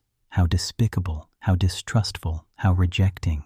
I am still a samana, he thought. I am still an ascetic and beggar. I must not remain like this. I will not be able to enter the grove like this. And he laughed. The next person who came along this path, he asked about the grove and for the name of the woman, and was told that this was the grove of Kamala, the famous courtesan, and that aside from the grove, she owned a house in the city. Then he entered the city. Now he had a goal. Pursuing his goal, he allowed the city to suck him in, drifted through the flow of the streets, stood still on the squares, rested on the stairs of stone by the river. When the evening came, he made friends with Barber's assistant, whom he had seen working in the shade of an arch in a building, whom he found again praying in a temple of Vishnu, whom he told about stories of Vishnu and the Lakshmi. Among the boats by the river, he slept this night, and early in the morning, before the first customers came into his shop, he had the barber's assistant shave his beard and cut his hair, comb his hair, and anoint it with fine oil. Then he went to take his bath in the river. When late in the afternoon, beautiful Kamala approached her grove in her sedan chair, Siddhartha was standing at the entrance, made a bow, and received the courtesan's greeting. But that servant who walked at the very end of her train, he motioned to him and asked him to inform his mistress that a young Brahmin would wish to talk to her. After a while, the servant returned, asked him, who had been waiting, to follow him, conducted him, who was following him, without a word into a pavilion where Kamala was lying on a couch, and left him alone with her. "Weren't you already standing out there yesterday, greeting me?" asked Kamala. "It's true that I've already seen and greeted you yesterday, but didn't you yesterday wear a beard and long hair and dust in your hair? You have observed well, you have seen everything. You have seen Siddhartha, the son of a Brahmin, who has left his home to become a samana, and who has been a samana for 3 years. But now I have left that path and came into this city, and the first one I met, even before I had entered the city, was you. To say this, I have come to you, O Kamala. You are the first woman whom Siddhartha is not addressing with his eyes turned to the ground. Never again I want to turn my eyes to the ground when I'm coming across a beautiful woman." Kamala smiled and played with her fan of peacock's feathers and asked, and only to tell me this, "Siddhartha has come to me. To tell you this and to thank you for being so beautiful. And if it doesn't displease you, Kamala, I would like to ask you to be my friend and teacher, for I know nothing yet of that art which you have mastered in the highest degree." At this, Kamala laughed aloud. "Never before this has happened to me, my friend, that a samana from the forest came to me and wanted to learn from me. Never before this has happened to me, that a samana came to me with long hair and an old torn loincloth. Many young men come to me, and there are also sons of Brahmins among them, but they come in beautiful clothes. They come in fine shoes. They have perfume in their hair and money in their pouches. This is, O samana, how the young men are like who come to me." Quoth Siddhartha, "Already I am starting to learn from you. Even yesterday I was already learning. I have already taken off my beard, have combed the hair, have oil in my hair. There is little which is still missing in me, O excellent one. Fine clothes, fine shoes, money in my pouch. You shall know Siddhartha has set harder goals for himself than such trifles, and he has reached them. How shouldn't I reach that goal which I have set for myself yesterday? To be your friend and to learn the joys of love from you. You'll see that I'll learn quickly, Kamala. I have already learned harder things than what you're supposed to teach me, and now let's get to it. You aren't satisfied with Siddhartha as he is, with oil in his hair, but without clothes, without shoes, without money? Laughing, Kamala exclaimed, No, my dear, he doesn't satisfy me yet. Clothes are what he must have, pretty clothes, and shoes, pretty shoes, and lots of money in his pouch, and gifts for Kamala. Do you know it now, Samana from the forest? Did you mark my words? Yes, I have marked your words, Siddhartha exclaimed. How should I not mark words which are coming from such a mouth? Your mouth is like a freshly cracked fig, Kamala. My mouth is red and fresh as well. It will be a suitable match for yours, you'll see. But tell me, beautiful Kamala, aren't you at all afraid of the samana from the forest, who has come to learn how to make love? Whatever for, should I be afraid of a samana, a stupid samana from the forest, who is coming from the jackals and doesn't even know yet what women are? Oh, he's strong, the samana, and he isn't afraid of anything. He could force you, beautiful girl. He could kidnap you. He could hurt you. No, samana, I am not afraid of this.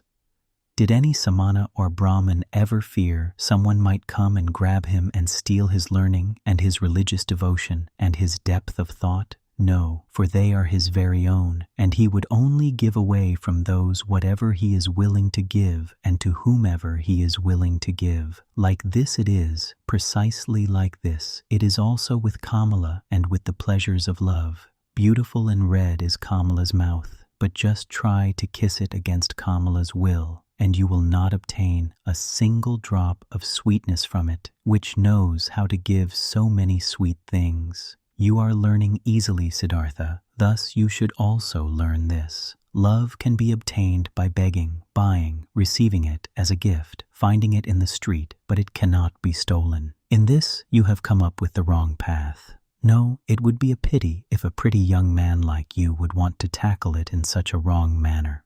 Siddhartha bowed with a smile. It would be a pity, Kamala. You are so right. It would be such a great pity. No, I shall not lose a single drop of sweetness from your mouth, nor you from mine. So it is settled. Siddhartha will return. Once he'll have what he still lacks, clothes, shoes, money. But speak, lovely Kamala, couldn't you still give me one small advice? An advice? Why not? Who wouldn't like to give an advice to a poor, ignorant samana who is coming from the jackals of the forest? Dear Kamala, thus advise me where I should go to that I'll find these 3 things most quickly. Friend, many would like to know this. You must do what you've learned and ask for money, clothes, and shoes in return. There is no other way for a poor man to obtain money. What might you be able to do? I can think. I can wait.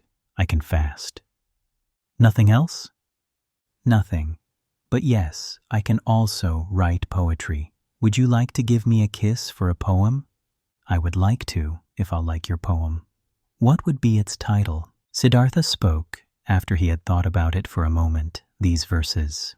Into her shady grove stepped the pretty Kamala. At the grove's entrance stood the brown samana. Deeply, seeing the lotus's blossom, bowed that man, and smiling Kamala thanked. More lovely, thought the young man, than offerings for gods. More lovely is offering to pretty Kamala. Kamala loudly clapped her hands so that the golden bracelets clanged. Beautiful are your verses, O brown samana, and truly, I'm losing nothing when I'm giving you a kiss for them.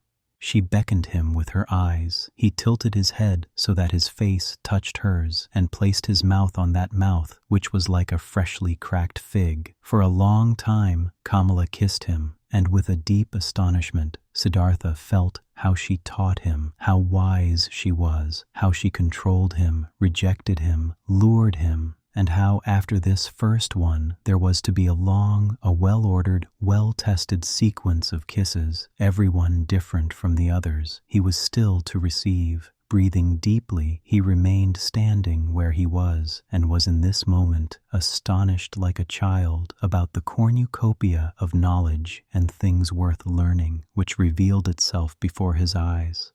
Very beautiful are your verses, exclaimed Kamala. If I was rich, I would give you pieces of gold for them.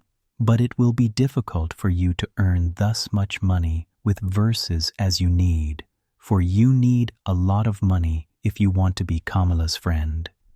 "The way you're able to kiss Kamala," stammered Siddhartha. "Yes, this I am able to do. Therefore I do not lack clothes, shoes, bracelets, and all beautiful things. But what will become of you? Aren't you able to do anything else but thinking, fasting, making poetry?" "I also know the sacrificial songs," said Siddhartha, "but I do not want to sing them anymore. I also know magic spells, but I do not want to speak them anymore. I have read the scriptures." "Stop," Kamala interrupted him. "You're able to read and write?" "Certainly, I can do this. Many people can do this. Most people can't. I also can't do it. It is very good that you're able to read and write. Very good. You will also still find use for the magic spells." In this moment, a maid came running in and whispered a message into her mistress's ear. "There's a visitor for me," exclaimed Kamala. "Hurry and get yourself away, Siddhartha. Nobody may see you in here. Remember this. Tomorrow I'll see you again." But to the maid, she gave the order to give the pious Brahmin white upper garments. Without fully understanding what was happening to him, Siddhartha found himself being dragged away by the maid, brought into a garden house avoiding the direct path, being given upper garments as a gift, led into the bushes, and urgently admonished to get himself out of the grove as soon as possible without being seen. Contently, he did as he had been told. Being accustomed to the forest, he managed to get out of the grove and over the hedge without making a sound. Contently, he returned to the city, carrying the rolled-up garments under his arm. At the inn, where travelers stay, he positioned himself by the door. Without words, he asked for food. Without a word, he accepted a piece of rice cake. Perhaps as soon as tomorrow, he thought, I will ask no one for food anymore. Suddenly, pride flared up in him. He was no samana anymore. It was no longer becoming to him to beg. He gave the rice cake to a dog and remained without food. Simple is the life which people lead in this world here, thought Siddhartha. It presents no difficulties. Everything was difficult, toilsome, and ultimately hopeless when I was still a samana. Now, everything is easy, easy like that lesson in kissing which Kamala is giving me. I need clothes and money, nothing else. These are small, near goals. They won't make a person lose any sleep. He had already discovered Kamala's house in the city long before. There he turned up the following day. "Things are working out well," she called out to him. "They are expecting you at Kamaswami's. He is the richest merchant of the city. If he'll like you, he'll accept you into his service. Be smart, brown samana. I had others tell him about you. Be polite towards him. He is very powerful, but don't be too modest. I do not want you to become his servant. You shall become his equal, or else I won't be satisfied with you. Kamaswami is starting to get old and lazy. If he'll like you, he'll entrust you with a lot." Siddhartha thanked her and laughed, and when she found out that he had not eaten anything yesterday and today, she sent for bread and fruits and treated him to it. "You've been lucky," she said when they parted. "I'm opening one door after another for you. How come? Do you have a spell?" Siddhartha said, "Yesterday I told you I knew how to think, to wait, and to fast. But you thought this was of no use. But it is useful for many things, Kamala, you'll see. You'll see that the stupid samanas are learning and able to do many pretty things in the forest, which the likes of you aren't capable of. The day before yesterday, I was still a shaggy beggar. As soon as yesterday, I have kissed Kamala, and soon I'll be a merchant and have money and all those things you insist upon." "Well, yes," she admitted, "but where would you be without me? What would you be if Kamala wasn't helping you?" "Dear Kamala," said Siddhartha, and straightened up to his full height. "When I came to you into your grove, I did the first step. It was my resolution to learn love from this most beautiful woman. From that moment on, when I had made this resolution, I also knew that I would carry it out. I knew that you would help me. At your first glance at the entrance of the grove, I already knew it. But what if I hadn't been willing?" "You were willing.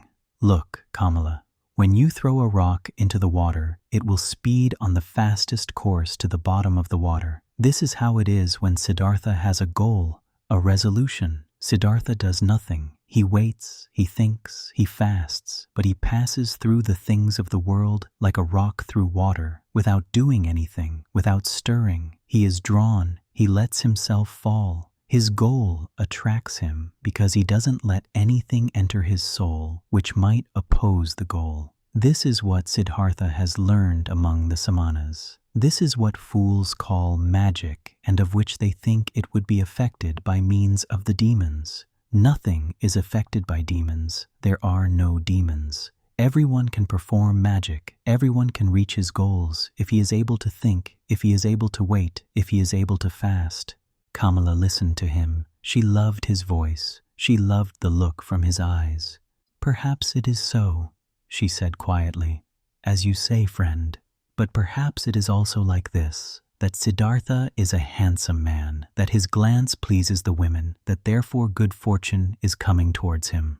With one kiss, Siddhartha bid his farewell. "I wish that it should be this way, my teacher, that my glance shall please you, that always good fortune shall come to me out of your direction, with the childlike people." Siddhartha went to Kamaswami the merchant. He was directed into a rich house. Servants led him between precious carpets into a chamber where he awaited the master of the house. Kamaswami entered, a swiftly, smoothly moving man with very gray hair, with very intelligent, cautious eyes, with a greedy mouth. Politely, the host and the guest greeted one another. "I have been told," the merchant began, "that you were a Brahmin, a learned man, but that you seek to be in the service of a merchant. Might you have become destitute, Brahmin, so that you seek to serve?" "No," said Siddhartha, "I have not become destitute and have never been destitute. You should know that I'm coming from the samanas with whom I have lived for a long time." "If you're coming from the samanas, how could you be anything but destitute? Aren't the samanas entirely without possessions?" "I am without possessions," said Siddhartha, "if this is what you mean. Surely I am without possessions, but I am so voluntarily, and therefore I am not destitute." "But what are you planning to live of, being without possessions?" "I haven't thought of this yet, sir. For more than 3 years I have been without possessions and have never thought about of what I should live." "So you've lived of the possessions of others. Presumable this is how it is. After all, a merchant also lives of what other people own." "Well said. But he wouldn't take anything from another person for nothing. He would give his merchandise in return. So it seems to be indeed. Everyone takes, everyone gives. Such is life. But if you don't mind me asking, being without possessions, what would you like to give?" "Everyone gives what he has. The warrior gives strength, the merchant gives merchandise, the teacher teachings, the farmer rice, the fisher fish. Yes, indeed. And what is it now, what you've got to give? What is it that you've learned, what you're able to do?" "I can think. I can wait. I can fast." "That's everything?" "I believe that's everything." "And what's the use of that? For example, the fasting. What is it good for?" "It is very good, sir. When a person has nothing to eat, fasting is the smartest thing he could do. When, for example, Siddhartha hadn't learned to fast, he would have to accept any kind of service before this day is up, whether it may be with you or wherever, because hunger would force him to do so. But like this, Siddhartha can wait calmly. He knows no impatience. He knows no emergency. For a long time, he can allow hunger to besiege him and can laugh about it. This, sir, is what fasting is good for." "You're right, Samana. Wait for a moment." Kamaswami left the room and returned with a scroll, which he handed to his guest while asking, "Can you read this?" Siddhartha looked at the scroll, on which a sales contract had been written down, and began to read out its contents.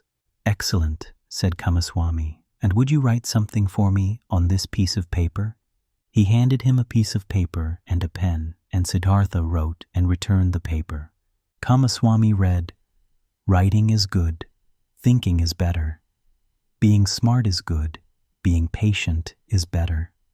"It is excellent how you're able to write," the merchant praised him.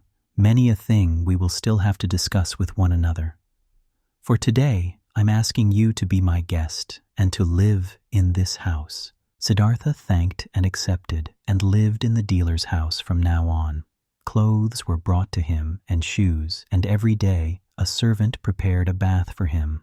Twice a day a plentiful meal was served, but Siddhartha only ate once a day and ate neither meat nor did he drink wine. Kamaswami told him about his trade, showed him the merchandise and storage rooms, showed him calculations. Siddhartha got to know many new things. He heard a lot and spoke little, and thinking of Kamala's words, he was never subservient to the merchant, forced him to treat him as an equal, yes, even more than an equal. Kamaswami conducted his business with care and often with passion, but Siddhartha looked upon all of this as if it was a game, the rules of which he tried hard to learn precisely, but the contents of which did not touch his heart. He was not in Kamaswami's house for long when he already took part in his landlord's business, but daily, at the hour appointed by her, he visited beautiful Kamala, wearing pretty clothes, fine shoes, and soon he brought her gifts as well. Much he learned from her red, smart mouth, much he learned from her tender, supple hand.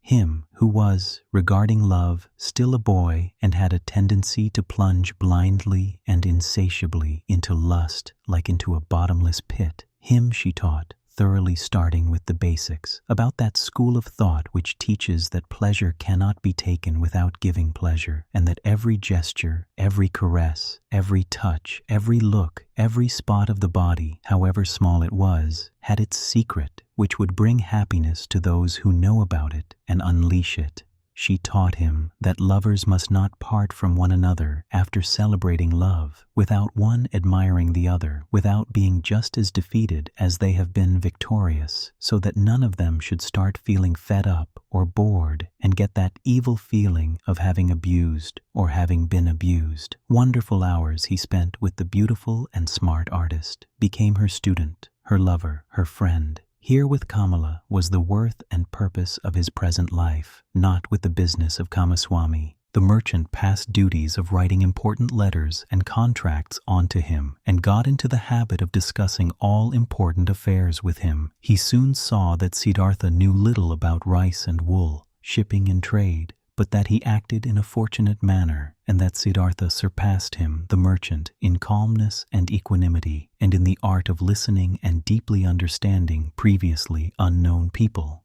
"This Brahman," he said to a friend, "is no proper merchant and will never be one. There is never any passion in his soul when he conducts our business. But he has that mysterious quality of those people to whom success comes all by itself, whether this may be a good star of his birth, magic, or something he has learned among samanas. He always seems to be merely playing with our business affairs. They never fully become a part of him. They never rule over him. He is never afraid of failure. He is never upset by a loss." The friend advised the merchant, "Give him from the business he conducts for you 1/3 of the profits, but let him also be liable for the same amount of the losses when there is a loss. Then he'll become more zealous." Kamaswami followed the advice, but Siddhartha cared little about this. When he made a profit, he accepted it with equanimity. When he made losses, he laughed and said, "Well, look at this, so this one turned out badly." It seemed indeed as if he did not care about the business. At one time, he traveled to a village to buy a large harvest of rice there, but when he got there, the rice had already been sold to another merchant. Nevertheless, Siddhartha stayed for several days in that village, treated the farmers for a drink, gave copper coins to their children, joined in the celebration of a wedding, and returned extremely satisfied from his trip. Kamaswami held against him that he had not turned back right away, that he had wasted time and money. Siddhartha answered, "Stop scolding, dear friend. Nothing was ever achieved by scolding. If a loss has occurred, let me bear that loss. I am very satisfied with this trip. I have gotten to know many kinds of people. A Brahmin has become my friend. Children have sat on my knees. Farmers have shown me their fields. Nobody knew that I was a merchant. "That's all very nice," exclaimed Kamaswami indignantly. "But in fact, you are a merchant, after all, one ought to think. Or might you have only traveled for your amusement?" "Surely," Siddhartha laughed, "surely I have traveled for my amusement. For what else? I have gotten to know people and places. I have received kindness and trust. I have found friendship. Look, my dear, if I had been Kamaswami, I would have traveled back, being annoyed and in a hurry, as soon as I had seen that my purchase had been rendered impossible, and time and money would indeed have been lost. But like this, I've had a few good days, I've learned, had joy. I've neither harmed myself nor others by annoyance and hastiness, and if I'll ever return there again, perhaps to buy an upcoming harvest, or for whatever purpose it might be, friendly people will receive me in a friendly and happy manner, and I will praise myself for not showing any hurry and displeasure at that time. So, leave it as it is, my friend, and don't harm yourself by scolding. If the day will come when you will see this Siddhartha is harming me, then speak a word, and Siddhartha will go on his own path. But until then, let's be satisfied with one another." Futile were also the merchant's attempts to convince Siddhartha that he should eat his bread. Siddhartha ate his own bread, or rather, they both ate other people's bread, all people's bread. Siddhartha never listened to Kamaswami's worries, and Kamaswami had many worries. Whether there was a business deal going on which was in danger of failing, or whether a shipment of merchandise seemed to have been lost, or a debtor seemed to be unable to pay, Kamaswami could never convince his partner that it would be useful to utter a few words of worry or anger, to have wrinkles on the forehead, to sleep badly, when, one day, Kamaswami held against him that he had learned everything he knew from him. He replied, "Would you please not kid me with such jokes? What I've learned from you is how much a basket of fish costs and how much interest may be charged on loaned money. These are your areas of expertise. I haven't learned to think from you, my dear Kamaswami. You ought to be the one seeking to learn from me." Indeed, his soul was not with the trade. The business was good enough to provide him with the money for Kamala, and it earned him much more than he needed. Besides from this, Siddhartha's interest and curiosity was only concerned with the people, whose businesses, crafts, worries, pleasures, and acts of foolishness used to be as alien and distant to him as the moon.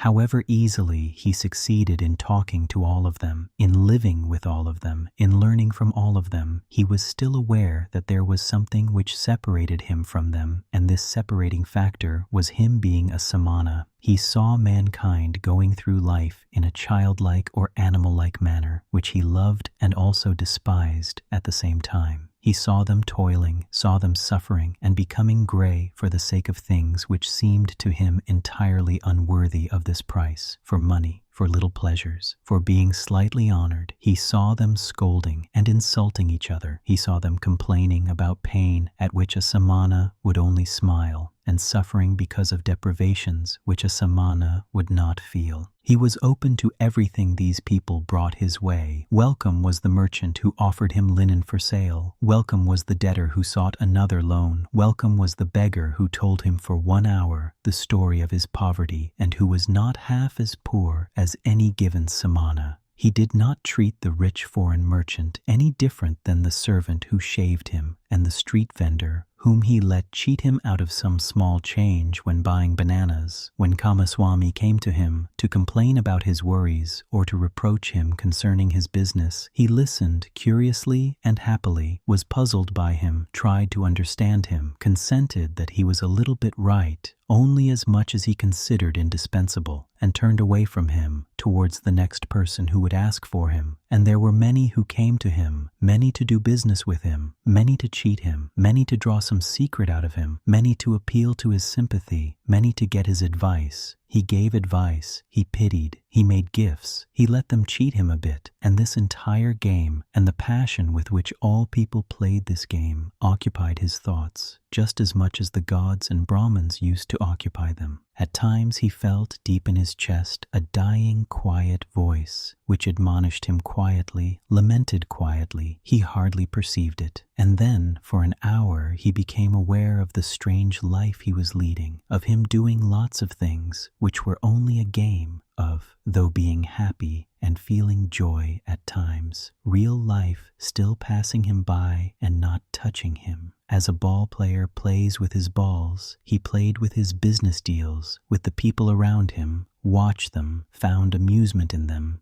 With his heart, with the source of his being, he was not with them. The source ran somewhere, far away from him, ran and ran invisibly, had nothing to do with his life anymore. And at several times he suddenly became scared on account of such thoughts and wished that he would also be gifted with the ability to participate in all of these childlike naive occupations of the daytime with passion and with his heart, really to live, really to act, really to enjoy and to live instead of just standing by as a spectator. But again and again he came back to beautiful Kamala, learned the art of love, practiced the cult of lust, in which more than in anything else giving and taking becomes one, chatted with her, learned from her, gave her advice, received advice. She understood him better than Govinda used to understand him. She was more similar to him.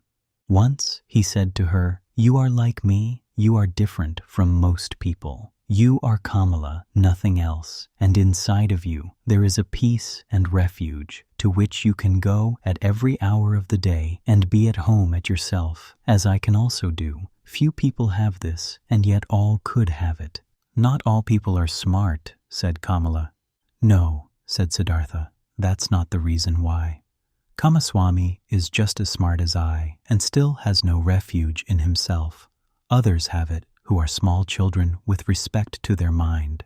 Most people, Kamala, are like a falling leaf which is blown and is turning around through the air and wavers and tumbles to the ground. But others, a few, are like stars. They go on a fixed course. No wind reaches them. In themselves, they have their law and their course.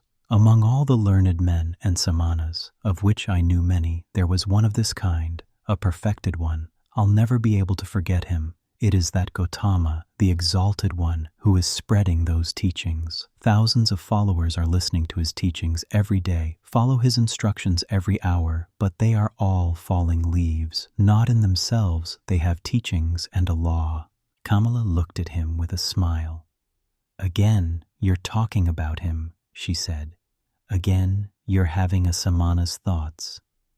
Siddhartha said nothing, and they played the game of love, one of the 30 or 40 different games Kamala knew. Her body was flexible like that of a jaguar and like the bow of a hunter. He who had learned from her how to make love was knowledgeable of many forms of lust, many secrets. For a long time she played with Siddhartha, enticed him, rejected him, forced him, embraced him, enjoyed his masterful skills, until he was defeated and rested exhausted by her side. The courtesan bent over him, took a long look at his face, at his eyes, which had grown tired. "You are the best lover," she said thoughtfully, "I ever saw. You're stronger than others, more supple, more willing. You've learned my art well, Siddhartha. At some time, when I'll be older, I'd want to bear your child. And yet, my dear, you've remained a samana, and yet you do not love me. You love nobody, isn't it so?" "It might very well be so," Siddhartha said tiredly. "I am like you. You also do not love. How else could you practice love as a craft? Perhaps people of our kind can't love. The childlike people can. That's their secret. Sansara."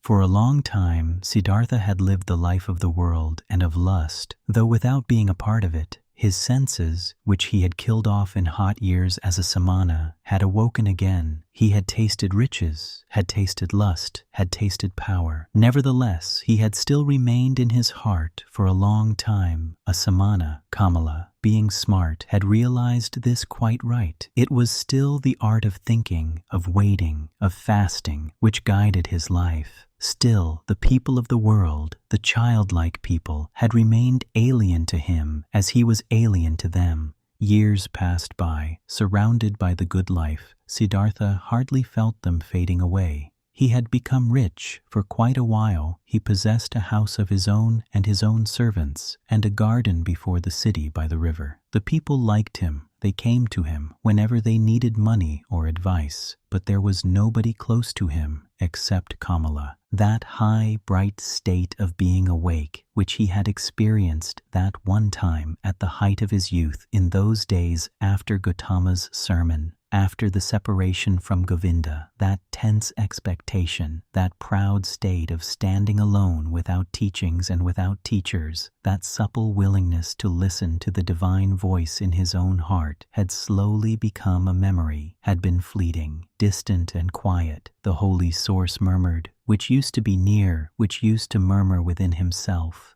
Nevertheless, many things he had learned from the samanas, he had learned from Gautama, he had learned from his father, the Brahman, had remained within him for a long time afterwards. Moderate living, joy of thinking, hours of meditation, secret knowledge of the self, of his eternal entity, which is neither body nor consciousness. Many a part of this he still had, but one part after another had been submerged and had gathered dust. Just as a potter's wheel, once it has been set in motion, will keep on turning for a long time and only slowly lose its vigor and come to a stop. Thus, Siddhartha's soul had kept on turning the wheel of asceticism, the wheel of thinking, the wheel of differentiation for a long time, still turning, but it turned slowly and hesitantly and was close to coming to a standstill, slowly, like humidity entering the dying stem of a tree, filling it slowly and making it rot. The world and sloth had entered Siddhartha's soul. Slowly it filled his soul, made it heavy, made it tired, put it to sleep. On the other hand, his senses had become alive. There was much they had learned, much they had experienced. Siddhartha had learned to trade, to use his power over people, to enjoy himself with a woman. He had learned to wear beautiful clothes, to give orders to servants, to bathe in perfumed waters. He had learned to eat tenderly and carefully prepared food, even fish, even meat and poultry, spices and sweets, and to drink wine, which causes sloth and forgetfulness. He had learned to play with dice and on a chessboard, to watch dancing girls, to have himself carried about in a sedan chair, to sleep on a soft bed, but still he had felt different from and superior to the others. Always he had watched them with some mockery, some mocking disdain, with the same disdain which a samana constantly feels for the people of the world. When Kamaswami was ailing, when he was annoyed, when he felt insulted, when he was vexed by his worries as a merchant, Siddhartha had always watched it with mockery. Just slowly and imperceptibly, as the harvest seasons and rainy seasons passed by, his mockery had become more tired, his superiority had become more quiet. Just slowly, among his growing riches, Siddhartha had assumed something of the childlike people's ways for himself, something of their childlikeness and of their fearfulness, and yet he envied them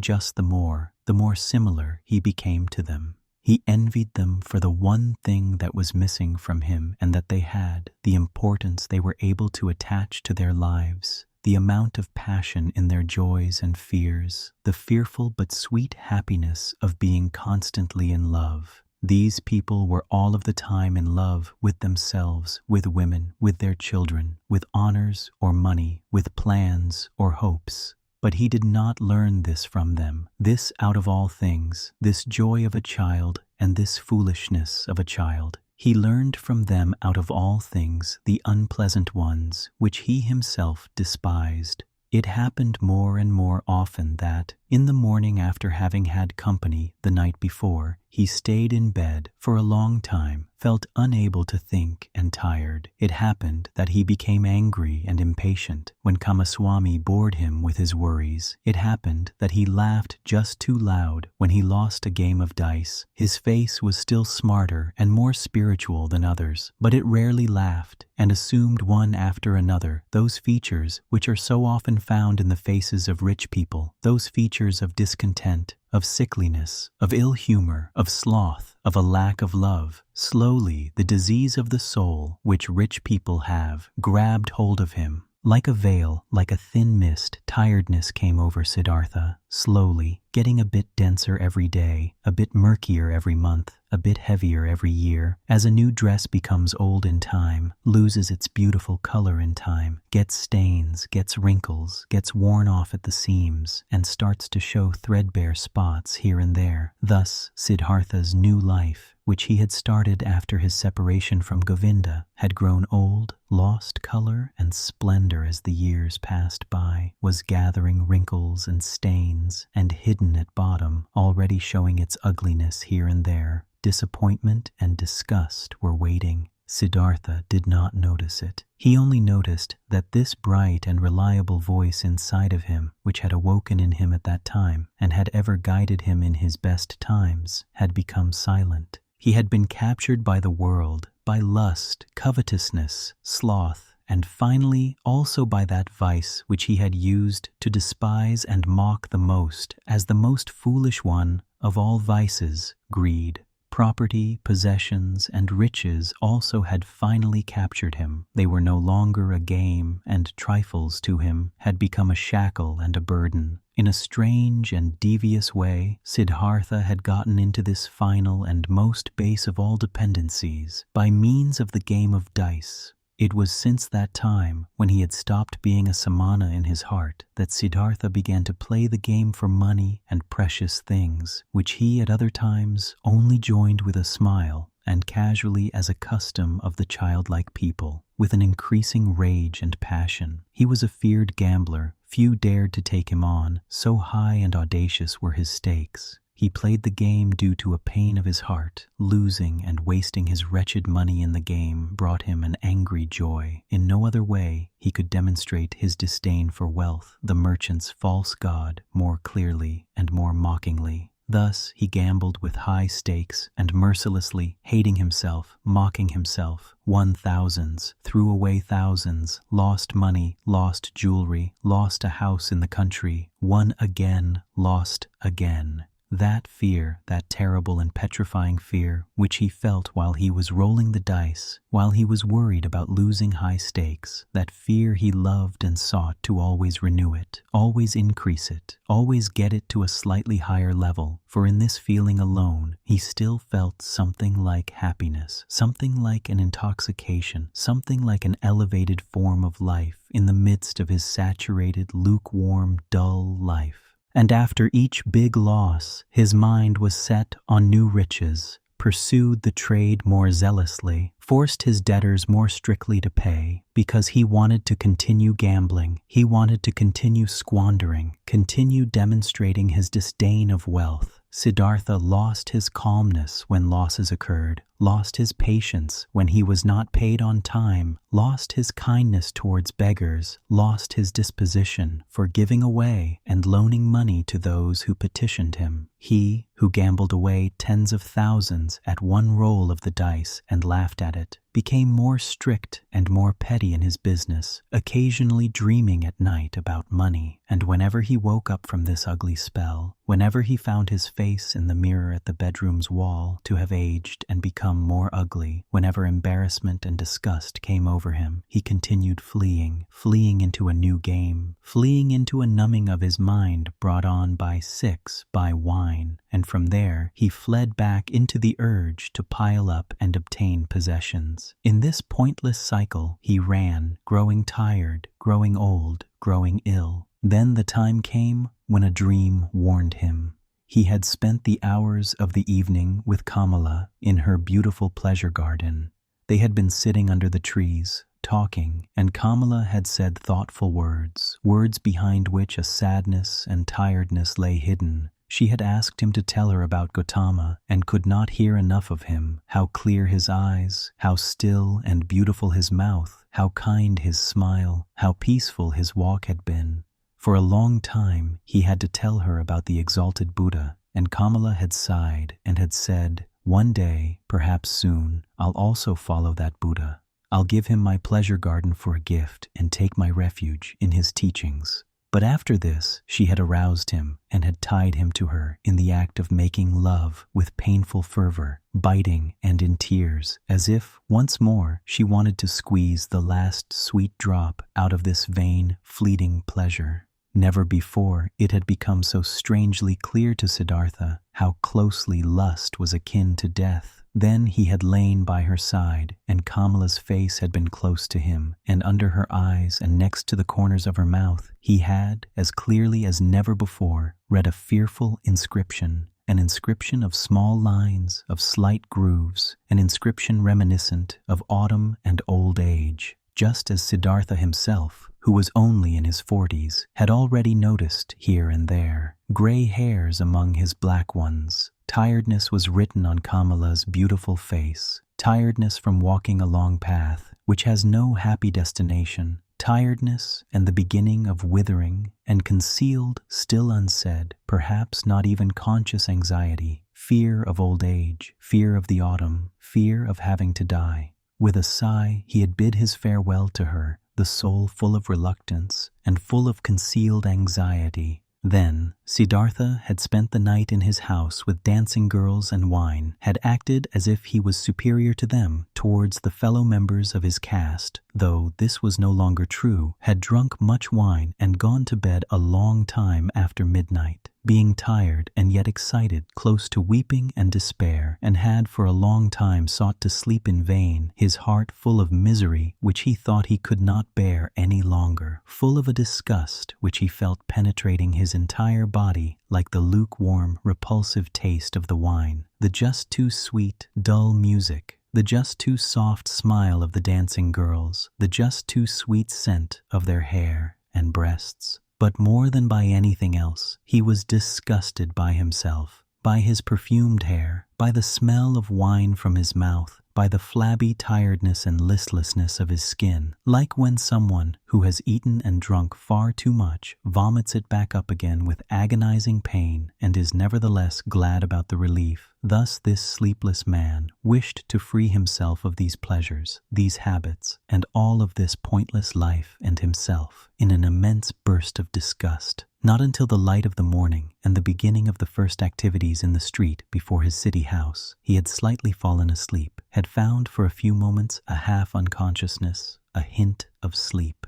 In those moments, he had a dream. Kamala owned a small, rare singing bird in a golden cage. Of this bird he dreamt. He dreamt this bird had become mute, who at other times always used to sing in the morning, and since this arose his attention, he stepped in front of the cage and looked inside. There, the small bird was dead and lay stiff on the ground. He took it out, weighed it for a moment in his hand, and then threw it away, out in the street, and in the same moment he felt terribly shocked, and his heart hurt, as if he had thrown away from himself all value and everything good by throwing out this dead bird. Starting up from this dream, he felt encompassed by a deep sadness. Worthless, so it seemed to him, worthless and pointless was the way he had been going through life. Nothing which was alive, nothing which was in some way delicious or worth keeping, he had left in his hands. Alone, he stood there and empty like a castaway on the shore. With a gloomy mind,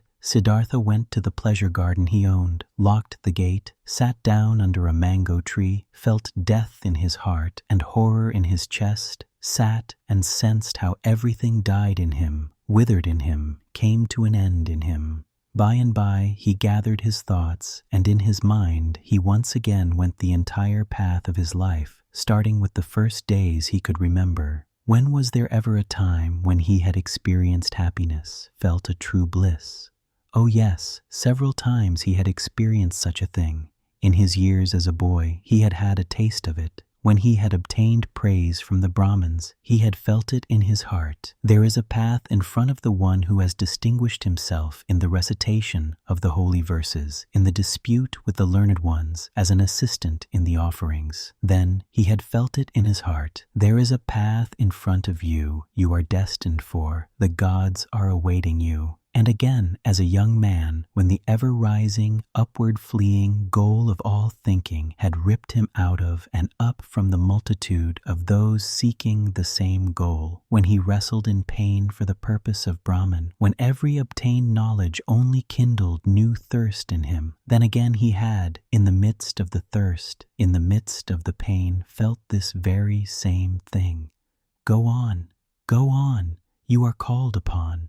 He had heard this voice when he had left his home and had chosen the life of a samana, and again when he had gone away from the samanas to that perfected one, and also when he had gone away from him to the uncertain. For how long had he not heard this voice any more? For how long had he reached no height any more? How even and dull was the manner in which his path had passed through life. For many long years, without a high goal, without thirst, without elevation, content with small lustful pleasures, and yet never satisfied. For all of these many years, without knowing it himself, he had tried hard and longed to become a man like those many, like those children. And in all this, his life had been much more miserable and poorer than theirs, and their goals were not his, nor their worries. After all, that entire world of the Kamaswami people had only been a game to him, a dance he would watch, a comedy. Only Kamala had been dear, had been valuable to him. But was she still thus? Did he still need her, or she him? Did they not play a game without an ending? Was it necessary to live for this? No, it was not necessary. The name of this game was Sansara, a game for children, a game which was perhaps enjoyable to play once, twice, 10 times, but forever and ever over again.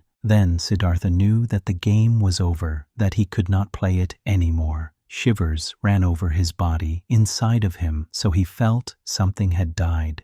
That entire day, he sat under the mango tree, thinking of his father, thinking of Govinda, thinking of Gautama. Did he have to leave them to become a Kamaswami? He still sat there when the night had fallen, when, looking up, he caught sight of the stars. He thought, here I'm sitting under my mango tree, in my pleasure garden. He smiled a little. Was it really necessary? Was it right? Was it not as foolish game that he owned a mango tree, that he owned a garden? He also put an end to this. This also died in him. He rose, bid his farewell to the mango tree, his farewell to the pleasure garden. Since he had been without food this day, he felt strong hunger and thought of his house in the city, of his chamber and bed, of the table with the meals on it. He smiled tiredly, shook himself, and bid his farewell to these things. In the same hour of the night, Siddhartha left his garden, left the city, and never came back. For a long time, Kamaswami had people look for him, thinking that he had fallen into the hands of robbers. Kamala had no one look for him. When she was told that Siddhartha had disappeared, she was not astonished. Did she not always expect it? Was he not a samana, a man who was at home nowhere, a pilgrim? And most of all, she had felt this the last time they had been together, and she was happy, in spite of all the pain of the loss, that she had pulled him so affectionately to her heart for this last time, that she had felt one more time to be so completely possessed and penetrated by him. When she received the first news of Siddhartha's disappearance, she went to the window, where she held a rare singing bird captive in a golden cage. She opened the door of the cage, took the bird out, and let it fly. For a long time she gazed after it, the flying bird. From this day on, she received no more visitors and kept her house locked. But after some time, she became aware that she was pregnant from the last time she was together with Siddhartha. By the river, Siddhartha walked through the forest, was already far from the city, and knew nothing but that one thing, that there was no going back for him, that this life, as he had lived it for many years until now, was over and done away with, and that he had tasted all of it, sucked everything out of it, until he was disgusted with it. Dead was the singing bird he had dreamt of. Dead was the bird in his heart. Deeply he had been entangled in samsara. He had sucked up disgust and death from all sides into his body, like a sponge sucks up water until it is full. And full he was, full of the feeling of being sick of it, full of misery, full of death. There was nothing left in this world which could have attracted him, given him joy, given him comfort. Passionately, he wished to know nothing about himself any more, to have rest, to be dead. If there only was a lightning bolt to strike him dead, if there only was a tiger to devour him, if there only was a wine, a poison which would numb his senses, bring him forgetfulness and sleep, and no awakening from that. Was there still any kind of filth he had not soiled himself with, a sin or foolish act he had not committed, a dreariness of the soul he had not brought upon himself? Was it still at all possible to be alive?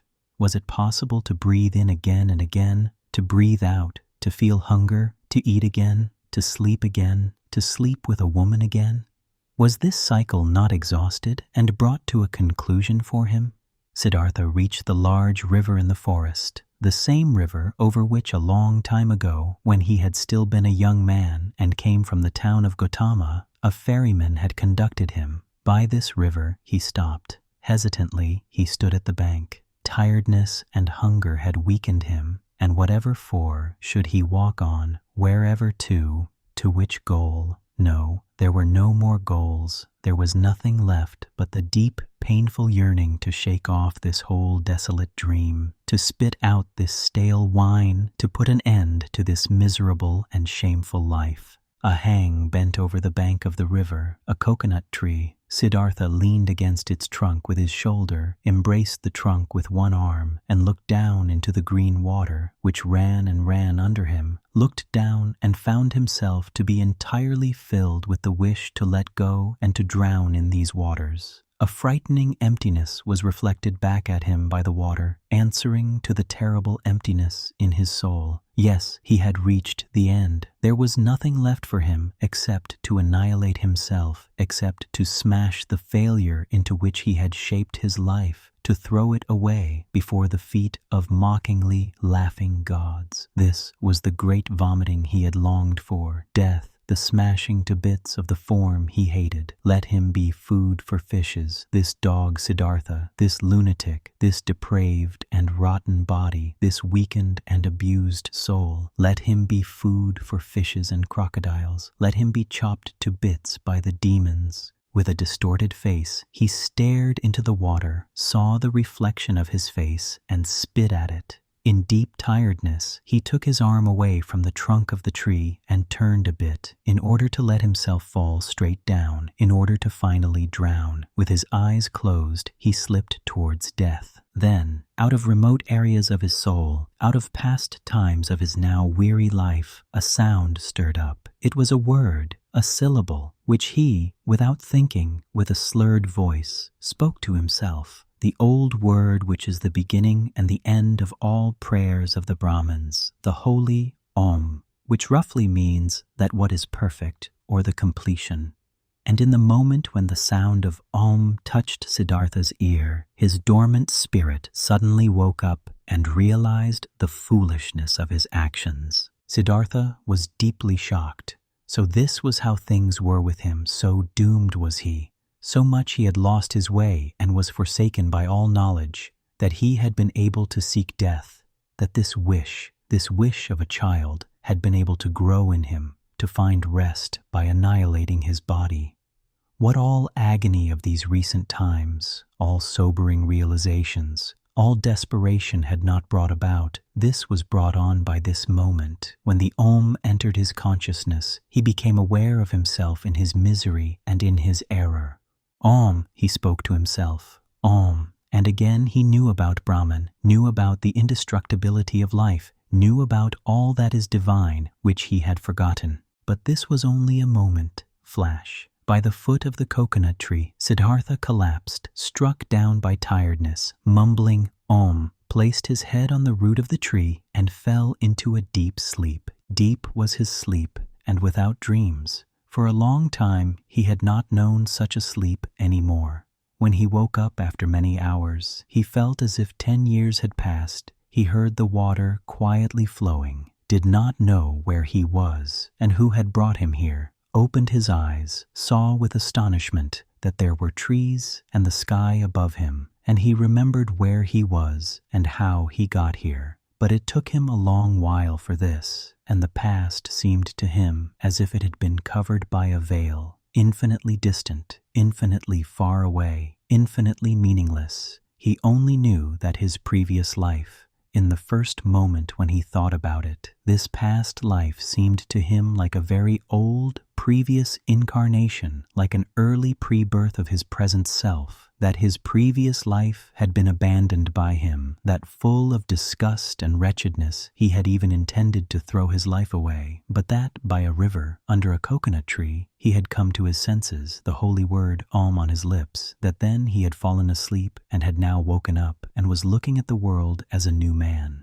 Quietly, he spoke the word Om to himself, speaking which he had fallen asleep, and it seemed to him as if his entire long sleep had been nothing but a long meditative recitation of Om, a thinking of Om, a submergence and complete entering into Om, into the nameless, the perfected. What a wonderful sleep had this been! Never before by sleep he had been thus refreshed, thus renewed, thus rejuvenated. Perhaps he had really died, had drowned and was reborn in a new body. But no, he knew himself. He knew his hands and his feet, knew the place where he lay, knew this self in his chest, this Siddhartha, the eccentric, the weird one. But this Siddhartha was nevertheless transformed, was renewed, was strangely well rested, strangely awake, joyful and curious. Siddhartha straightened up. Then he saw a person sitting opposite to him, an unknown man, a monk in a yellow robe with a shaven head, sitting in the position of pondering. He observed the man, who had neither hair on his head nor a beard, and he had not observed him for long when he recognized this monk as Govinda, the friend of his youth, Govinda who had taken his refuge with the exalted Buddha. Govinda had aged, he too, but still his face bore the same features, expressed zeal, faithfulness, searching, timidness. But when Govinda now, sensing his gaze, opened his eyes and looked at him, Siddhartha saw that Govinda did not recognize him. Govinda was happy to find him awake. Apparently, he had been sitting here for a long time and been waiting for him to wake up, though he did not know him. "I have been sleeping," said Siddhartha. "However did you get here?" "You have been sleeping," answered Govinda. "It is not good to be sleeping in such places, where snakes often are and the animals of the forest have their paths. I, O sir, am a follower of the exalted Gautama, the Buddha, the Sakyamuni, and have been on a pilgrimage together with several of us on this path when I saw you lying and sleeping in a place where it is dangerous to sleep. Therefore, I sought to wake you up, O sir, and since I saw that your sleep was very deep, I stayed behind from my group and sat with you. And then, so it seems, I have fallen asleep myself. I, who wanted to guard your sleep. Badly, I have served you. Tiredness has overwhelmed me. But now that you're awake, let me go to catch up with my brothers." "I thank you, Samana, for watching out over my sleep," spoke Siddhartha. "You're friendly, you followers of the Exalted One. Now, you may go then." "I'm going, sir. May you, sir, always be in good health." "I thank you, Samana." Govinda made the gesture of a salutation and said, "Farewell." "Farewell, Govinda," said Siddhartha. The monk stopped. "Permit me to ask, sir, from where do you know my name?" Now, Siddhartha smiled. "I know you, O Govinda, from your father's hut, and from the school of the Brahmins, and from the offerings, and from our walk to the samanas, and from that hour when you took your refuge with the Exalted One in the grove Jetavana." "You're Siddhartha," Govinda exclaimed loudly. "Now I'm recognizing you, and don't comprehend any more how I couldn't recognize you right away. Be welcome, Siddhartha. My joy is great to see you again. It also gives me joy to see you again. You've been the guard of my sleep. Again, I thank you for this, though I wouldn't have required any guard. Where are you going to, O friend?" "I'm going nowhere. We monks are always traveling. Whenever it is not the rainy season, we always move from one place to another, live according to the rules of the teachings passed on to us. Accept alms, move on. It is always like this. But you, Siddhartha, where are you going to? Quoth Siddhartha, with me too, friend, it is as it is with you. I'm going nowhere. I'm just traveling. I'm on a pilgrimage. Govinda spoke. You're saying you're on a pilgrimage, and I believe you. But forgive me, O Siddhartha, you do not look like a pilgrim. You're wearing a rich man's garments. You're wearing the shoes of a distinguished gentleman, and your hair, with the fragrance of perfume, is not a pilgrim's hair, not the hair of a samana. Right so, my dear, you have observed well. Your keen eyes see everything. But I haven't said to you that I was a samana. I said, I'm on a pilgrimage, and so it is. I'm on a pilgrimage. You're on a pilgrimage, said Govinda, but few would go on a pilgrimage in such clothes, few in such shoes, few with such hair. Never I have met such a pilgrim, being a pilgrim myself for many years. I believe you, my dear Govinda. But now, today, you've met a pilgrim just like this, wearing such shoes, such a garment. Remember, my dear, not eternal is the world of appearances. Not eternal.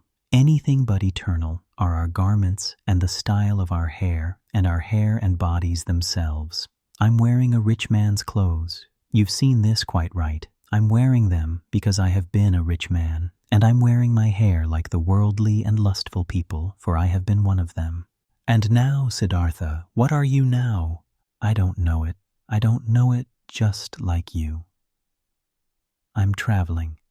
I was a rich man and am no rich man anymore, and what I'll be tomorrow, I don't know. You've lost your riches? I've lost them, or they me. They somehow happened to slip away from me. The wheel of physical manifestations is turning quickly, Govinda. Where is Siddhartha the Brahmin?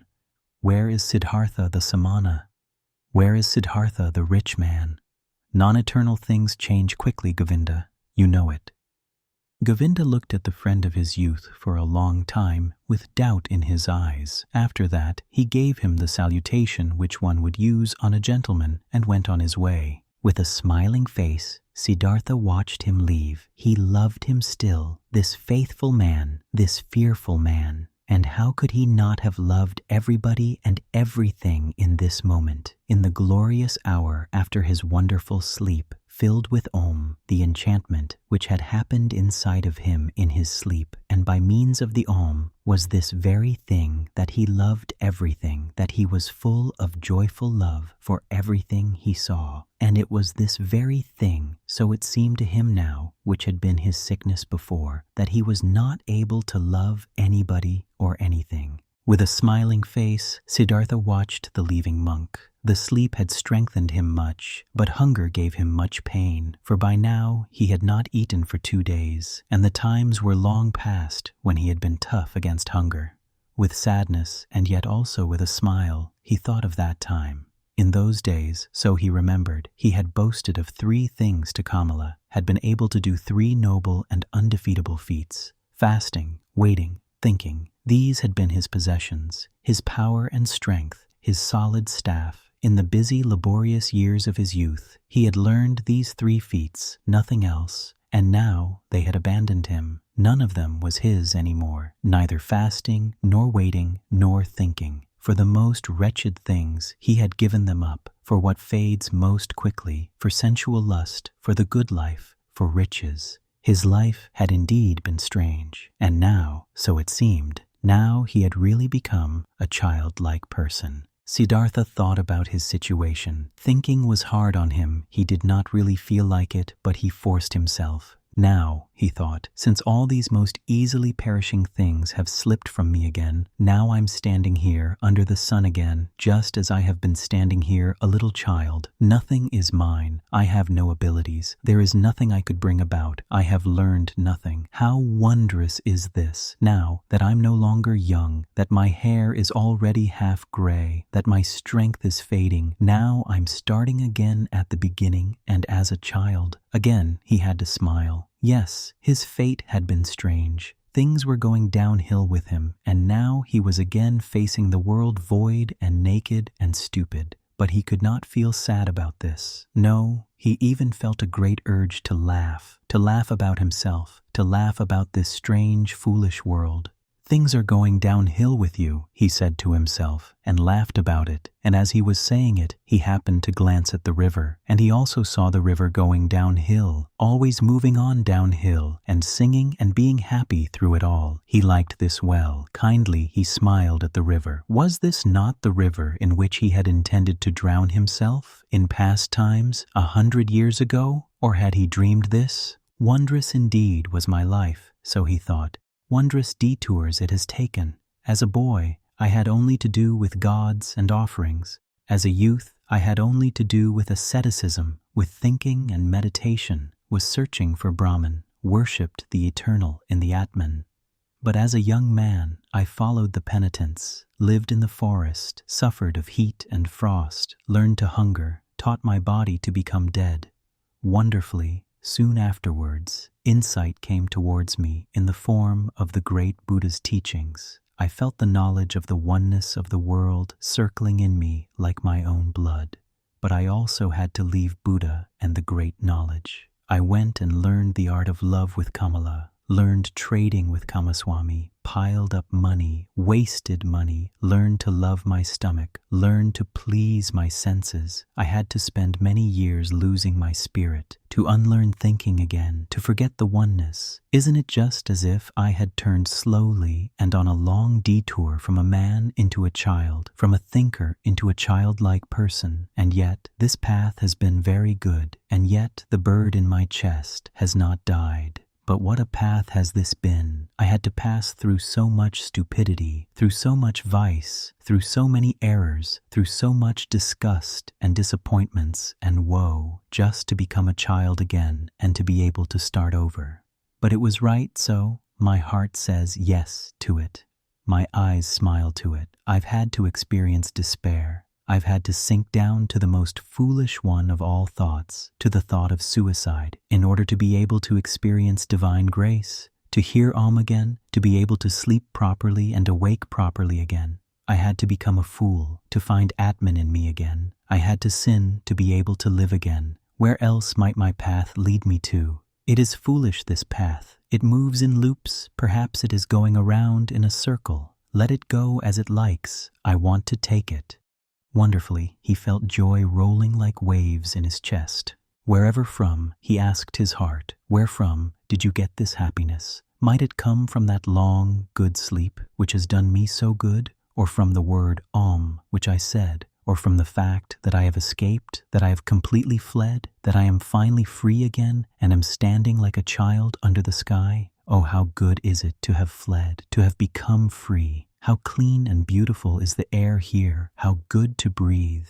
There, where I ran away from, there everything smelled of ointments, of spices, of wine, of excess, of sloth. How I hated this world of the rich, of those who revel in fine food, of the gamblers. How I hated myself for staying in this terrible world for so long. How I hated myself, have deprived, poisoned, tortured myself, have made myself old and evil. No, never again I will, as I used to like doing so much, delude myself into thinking that Siddhartha was wise.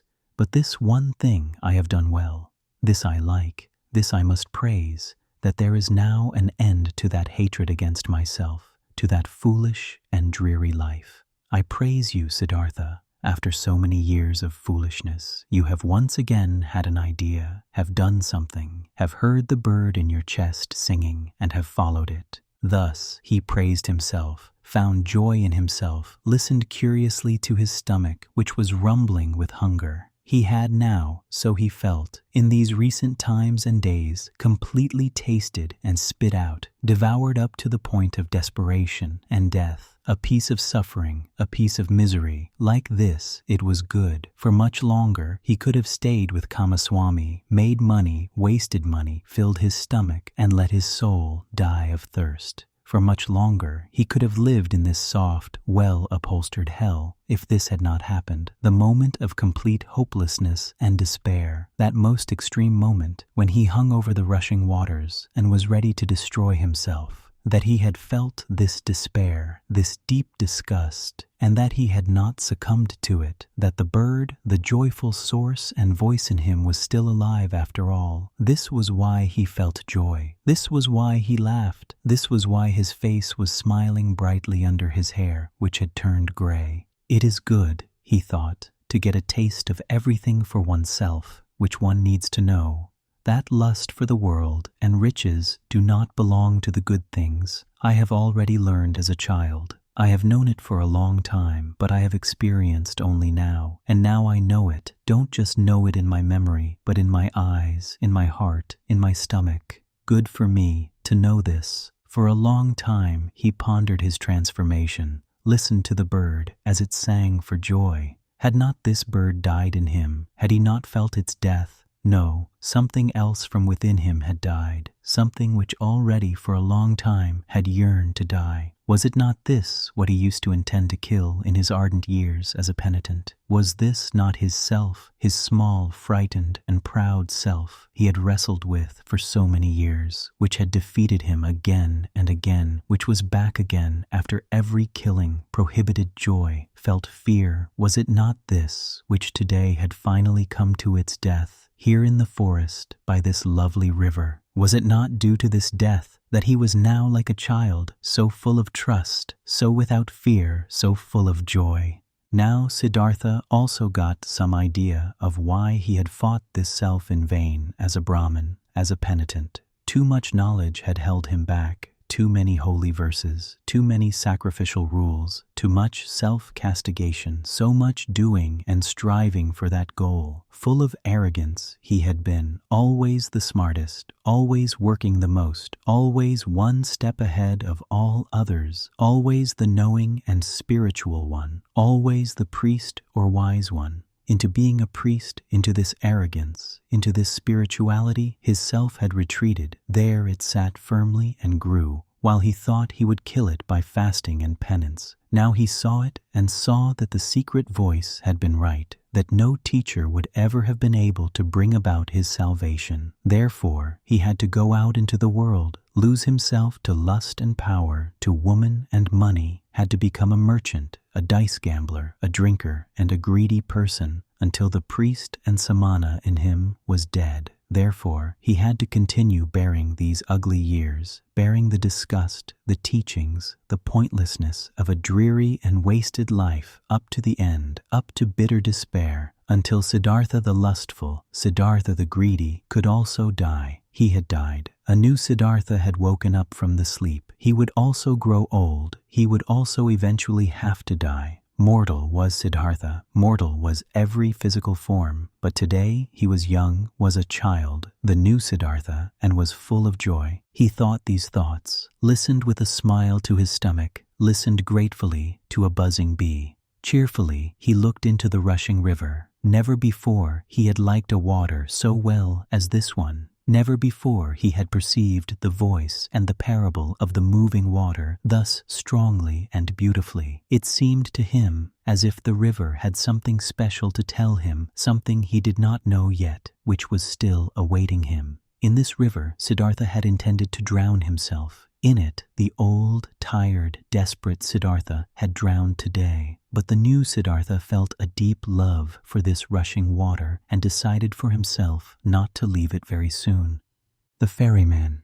By this river I want to stay, thought Siddhartha. It is the same which I have crossed a long time ago on my way to the childlike people. A friendly ferryman had guided me then. He is the one I want to go to. Starting out from his hut, my path had led me at that time into a new life, which had now grown old and is dead. My present path, my present new life, shall also take its start there. Tenderly, he looked into the rushing water, into the transparent green, into the crystal lines of its drawing, so rich in secrets. Bright pearls he saw rising from the deep, quiet bubbles of air floating on the reflecting surface, the blue of the sky being depicted in it. With 1,000 eyes, the river looked at him, with green ones, with white ones, with crystal ones, with sky blue ones. How did he love this water? How did it delight him? How grateful was he to it? In his heart he heard the voice talking, which was newly awaking, and it told him, "Love this water, stay near it, learn from it."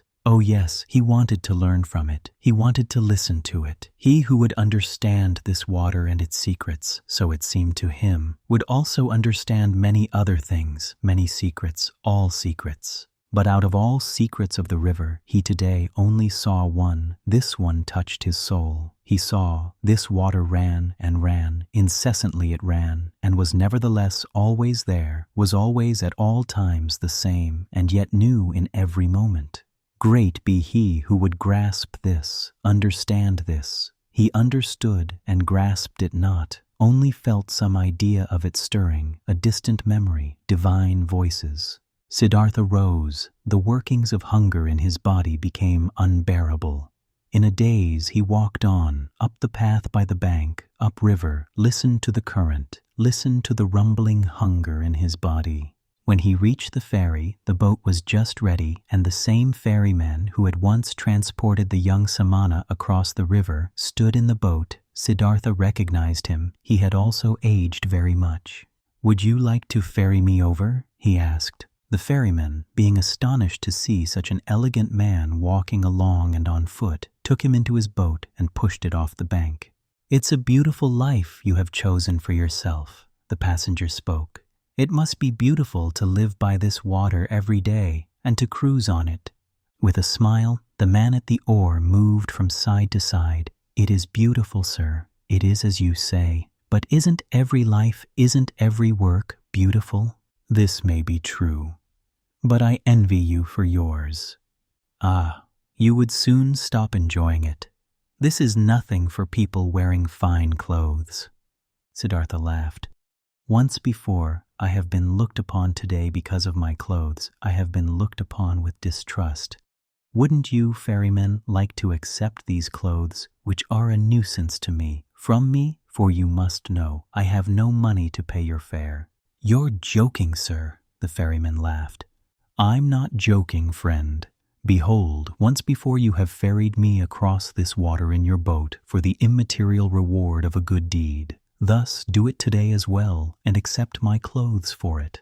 And do you, sir, intend to continue traveling without clothes?" "Ah, most of all, I wouldn't want to continue traveling at all.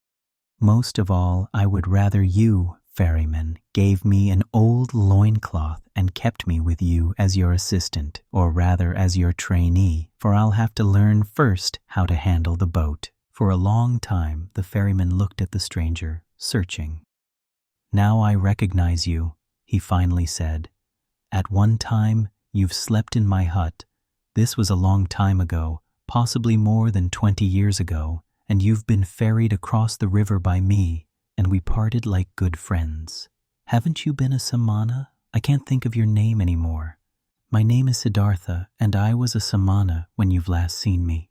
"So be welcome, Siddhartha. My name is Vasudeva. You will, so I hope, be my guest today as well, and sleep in my hut and tell me where you're coming from and why these beautiful clothes are such a nuisance to you." They had reached the middle of the river, and Vasudeva pushed the oar with more strength in order to overcome the current. He worked calmly, his eyes fixed in on the front of the boat with brawny arms. Siddhartha sat and watched him and remembered how once before, on that last day of his time as a samana, love for this man had stirred in his heart. Gratefully, he accepted Vasudeva's invitation. When they had reached the bank, he helped him to tie the boat to the stakes. After this, the ferryman asked him to enter the hut, offered him bread and water, and Siddhartha ate with eager pleasure, and also ate with eager pleasure of the mango fruits Vasudeva offered him. Afterwards, it was almost the time of the sunset. They sat on a log by the bank, and Siddhartha told the ferryman about where he originally came from and about his life, as he had seen it before his eyes today. In that hour of despair, until late at night, lasted his tale. Vasudeva listened with great attention, Listening carefully, he let everything enter his mind, birthplace and childhood, all that learning, all that searching, all joy, all distress. This was among the ferryman's virtues one of the greatest. Like only a few, he knew how to listen. Without him having spoken a word, the speaker sensed how Vasudeva let his words enter his mind, quiet, open, waiting, how he did not lose a single one, awaited not a single one, with impatience, did not add his praise or rebuke, was just listening. Siddhartha felt what a happy fortune it is to confess to such a listener, to bury in his heart his own life, his own search, his own suffering. But in the end of Siddhartha's tale, when he spoke of the tree by the river and of his deep fall, of the holy Om and how he had felt such a love for the river after his slumber, the ferryman listened with twice the attention, entirely and completely absorbed by it, with his eyes closed. But when Siddhartha fell silent and a long silence had occurred, then Vasudeva said, "It is as I thought. The river has spoken to you. It is your friend as well. It speaks to you as well. That is good. That is very good. Stay with me, Siddhartha, my friend. I used to have a wife. Her bed was next to mine, but she has died a long time ago. For a long time, I have lived alone. Now you shall live with me. There is space and food for both." "I thank you," said Siddhartha. "I thank you and accept. And I also thank you for this, Vasudeva, for listening to me so well. These people are rare who know how to listen, and I did not meet a single one who knew it as well as you did. I will also learn in this respect from you." "You will learn it," spoke Vasudeva, "but not from me. The river has taught me to listen. From it you will learn it as well. It knows everything, the river. Everything can be learned from it. See, you've already learned this from the water too, that it is good to strive downwards, to sink, to seek depth. The rich and elegant Siddhartha is becoming an oarsman's servant. The learned Brahmin Siddhartha becomes a ferryman. This has also been told to you by the river. You'll learn that other thing from it as well." Quoth Siddhartha after a long pause, "What other thing, Vasudeva?" Vasudeva rose. "It is late," he said. "Let's go to sleep. I can't tell you that other thing, O friend. You'll learn it, or perhaps you know it already. See, I'm no learned man. I have no special skill in speaking. I also have no special skill in thinking. All I'm able to do is to listen and to be godly. I have learned nothing else. If I was able to say and teach it, I might be a wise man. But like this, I am only a ferryman, and it is my task to ferry people across the river. I have transported many, thousands, and to all of them, my river has been nothing but an obstacle on their travels. They traveled to seek money and business, and for weddings, and on pilgrimages, and the river was obstructing their path, and the ferryman's job was to get them quickly across that obstacle. But for some among thousands, a few, 4 or 5, the river has stopped being an obstacle. They have heard its voice, they have listened to it, and the river has become sacred to them, as it has become sacred to me. Let's rest now, Siddhartha. Siddhartha stayed with the ferryman and learned to operate the boat, and when there was nothing to do at the ferry, he worked with Vasudeva in the rice field, gathered wood, plucked the fruit off the banana trees. He learned to build an oar, and learned to mend the boat, and to weave baskets, and was joyful because of everything he learned. And the days and months passed quickly, but more than Vasudeva could teach him, he was taught by the river. Incessantly, he learned from it. Most of all, he learned from it to listen, to pay close attention, with a quiet heart, with a waiting, opened soul, without passion, without a wish, without judgment, without an opinion. In a friendly manner, he lived side by side with Vasudeva, and occasionally they exchanged some words. Few, and at length, thought about words. Vasudeva was no friend of words. Rarely, Siddhartha succeeded in persuading him to speak. "Did you," so he asked him at one time, "did you too learn that secret from the river, that there is no time?"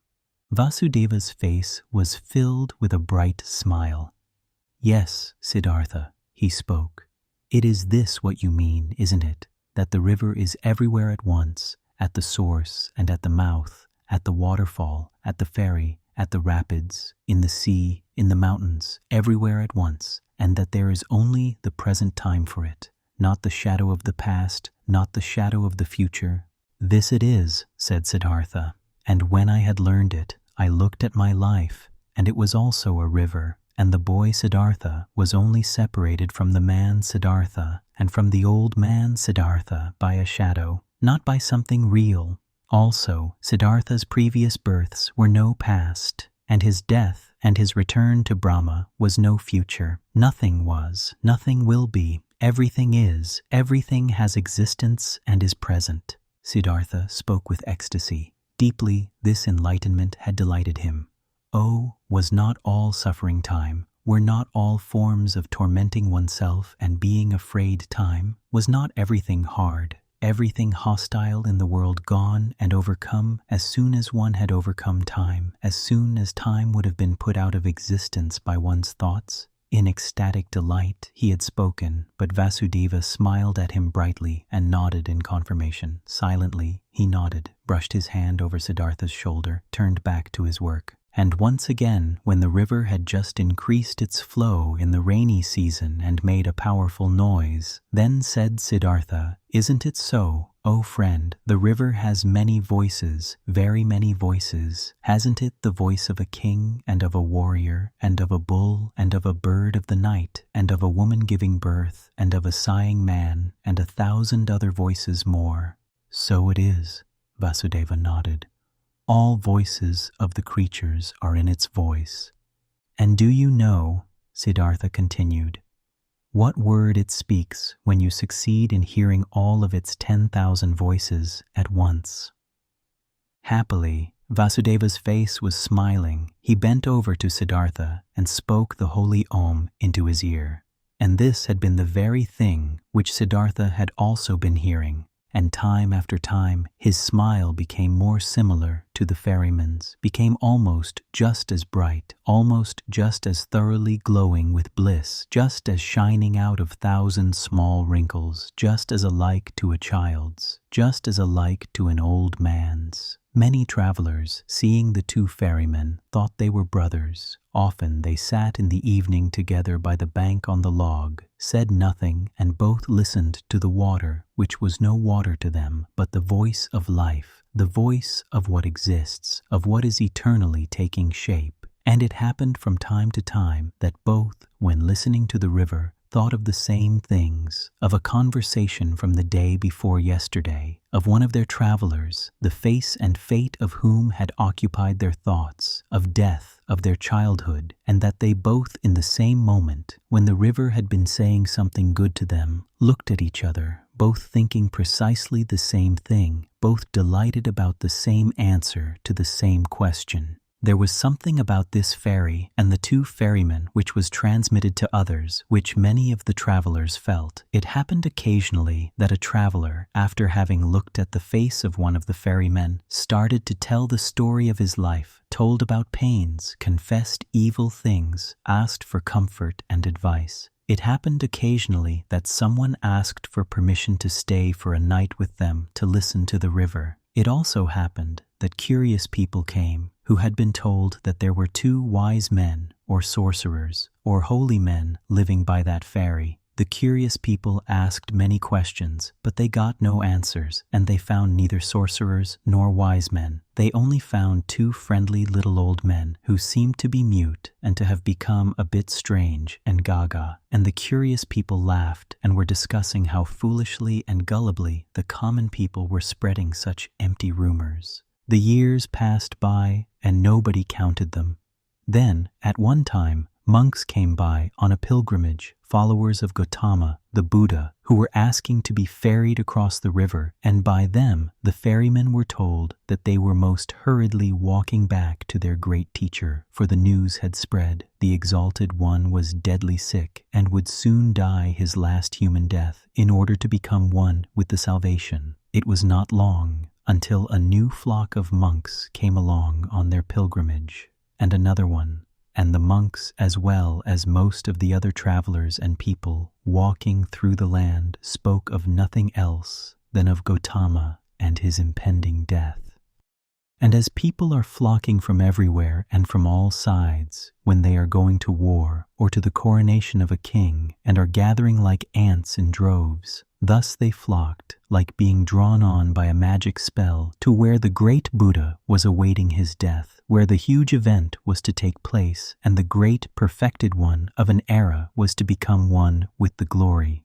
Often, Siddhartha thought, in those days of the dying wise man, the great teacher, whose voice had admonished nations and had awoken hundreds of thousands, whose voice he had also once heard, whose holy face he had also once seen with respect. Kindly he thought of him, saw his path to perfection before his eyes, and remembered with a smile those words which he had once, as a young man, said to him, the Exalted One. They had been, so it seemed to him, proud and precocious words. With a smile he remembered them. For a long time he knew that there was nothing standing between Gautama and him any more, though he was still unable to accept his teachings. No, there was no teaching a truly searching person, someone who truly wanted to find, could accept. But he who had found, he could approve of any teachings, every path, every goal. There was nothing standing between him and all the other 1,000 any more who lived in that, what is eternal, who breathed what is divine. On one of these days, when so many went on a pilgrimage to the dying Buddha, Kamala also went to him, who used to be the most beautiful of the courtesans. A long time ago, she had retired from her previous life, had given her garden to the monks of Gautama as a gift, had taken her refuge in the teachings, was among the friends and benefactors of the pilgrims. Together with Siddhartha, the boy, her son, she had gone on her way, due to the news of the near death of Gautama, in simple clothes, on foot. With her little son she was traveling by the river, but the boy had soon grown tired, desired to go back home, desired to rest, desired to eat, became disobedient, and started whining.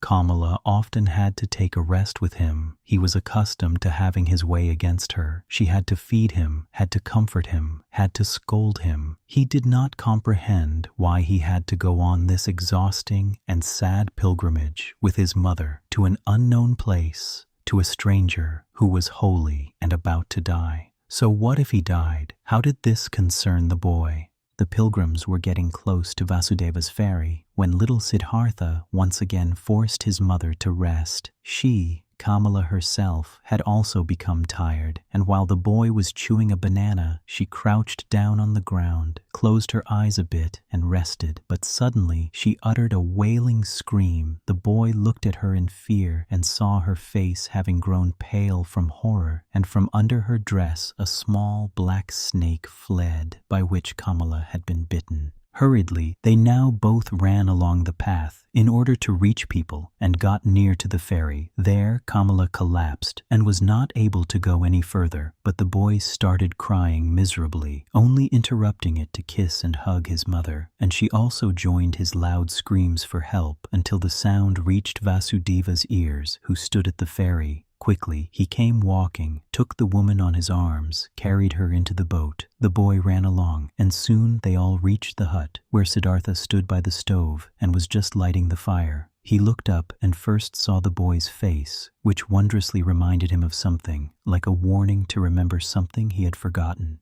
Then he saw Kamala, whom he instantly recognized, though she lay unconscious in the ferryman's arms, and now he knew that it was his own son, whose face had been such a warning reminder to him, and the heart stirred in his chest. Kamala's wound was washed, but had already turned black, and her body was swollen. She was made to drink a healing potion. Her consciousness returned. She lay on Siddhartha's bed in the hut, and bent over her stood Siddhartha, who used to love her so much. It seemed like a dream to her. With a smile, she looked at her friend's face. Just slowly, she realized her situation, remembered the bite, called timidly for the boy. "He's with you, don't worry," said Siddhartha. Kamala looked into his eyes. She spoke with a heavy tongue, paralyzed by the poison. "You've become old, my dear," she said. "You've become gray. But you are like the young Samana, who at one time came without clothes, with dusty feet, to me into the garden. You are much more like him than you were like him at that time when you had left me and Kamaswami. In the eyes, you're like him, Siddhartha. Alas, I have also grown old. Could you still recognize me? Siddhartha smiled. Instantly, I recognized you, Kamala, my dear. Kamala pointed to her boy and said, Did you recognize him as well? He is your son. Her eyes became confused and fell shut. The boy wept. Siddhartha took him on his knees, let him weep, petted his hair, and at the sight of the child's face, a Brahmin prayer came to his mind, which he had learned a long time ago when he had been a little boy himself. Slowly, with a singing voice, he started to speak. From his past and childhood, the words came flowing to him, and with that sing-song the boy became calm, was only now and then uttering a sob, and fell asleep. Siddhartha placed him on Vasudeva's bed. Vasudeva stood by the stove and cooked rice. Siddhartha gave him a look, which he returned with a smile. She'll die, Siddhartha said quietly.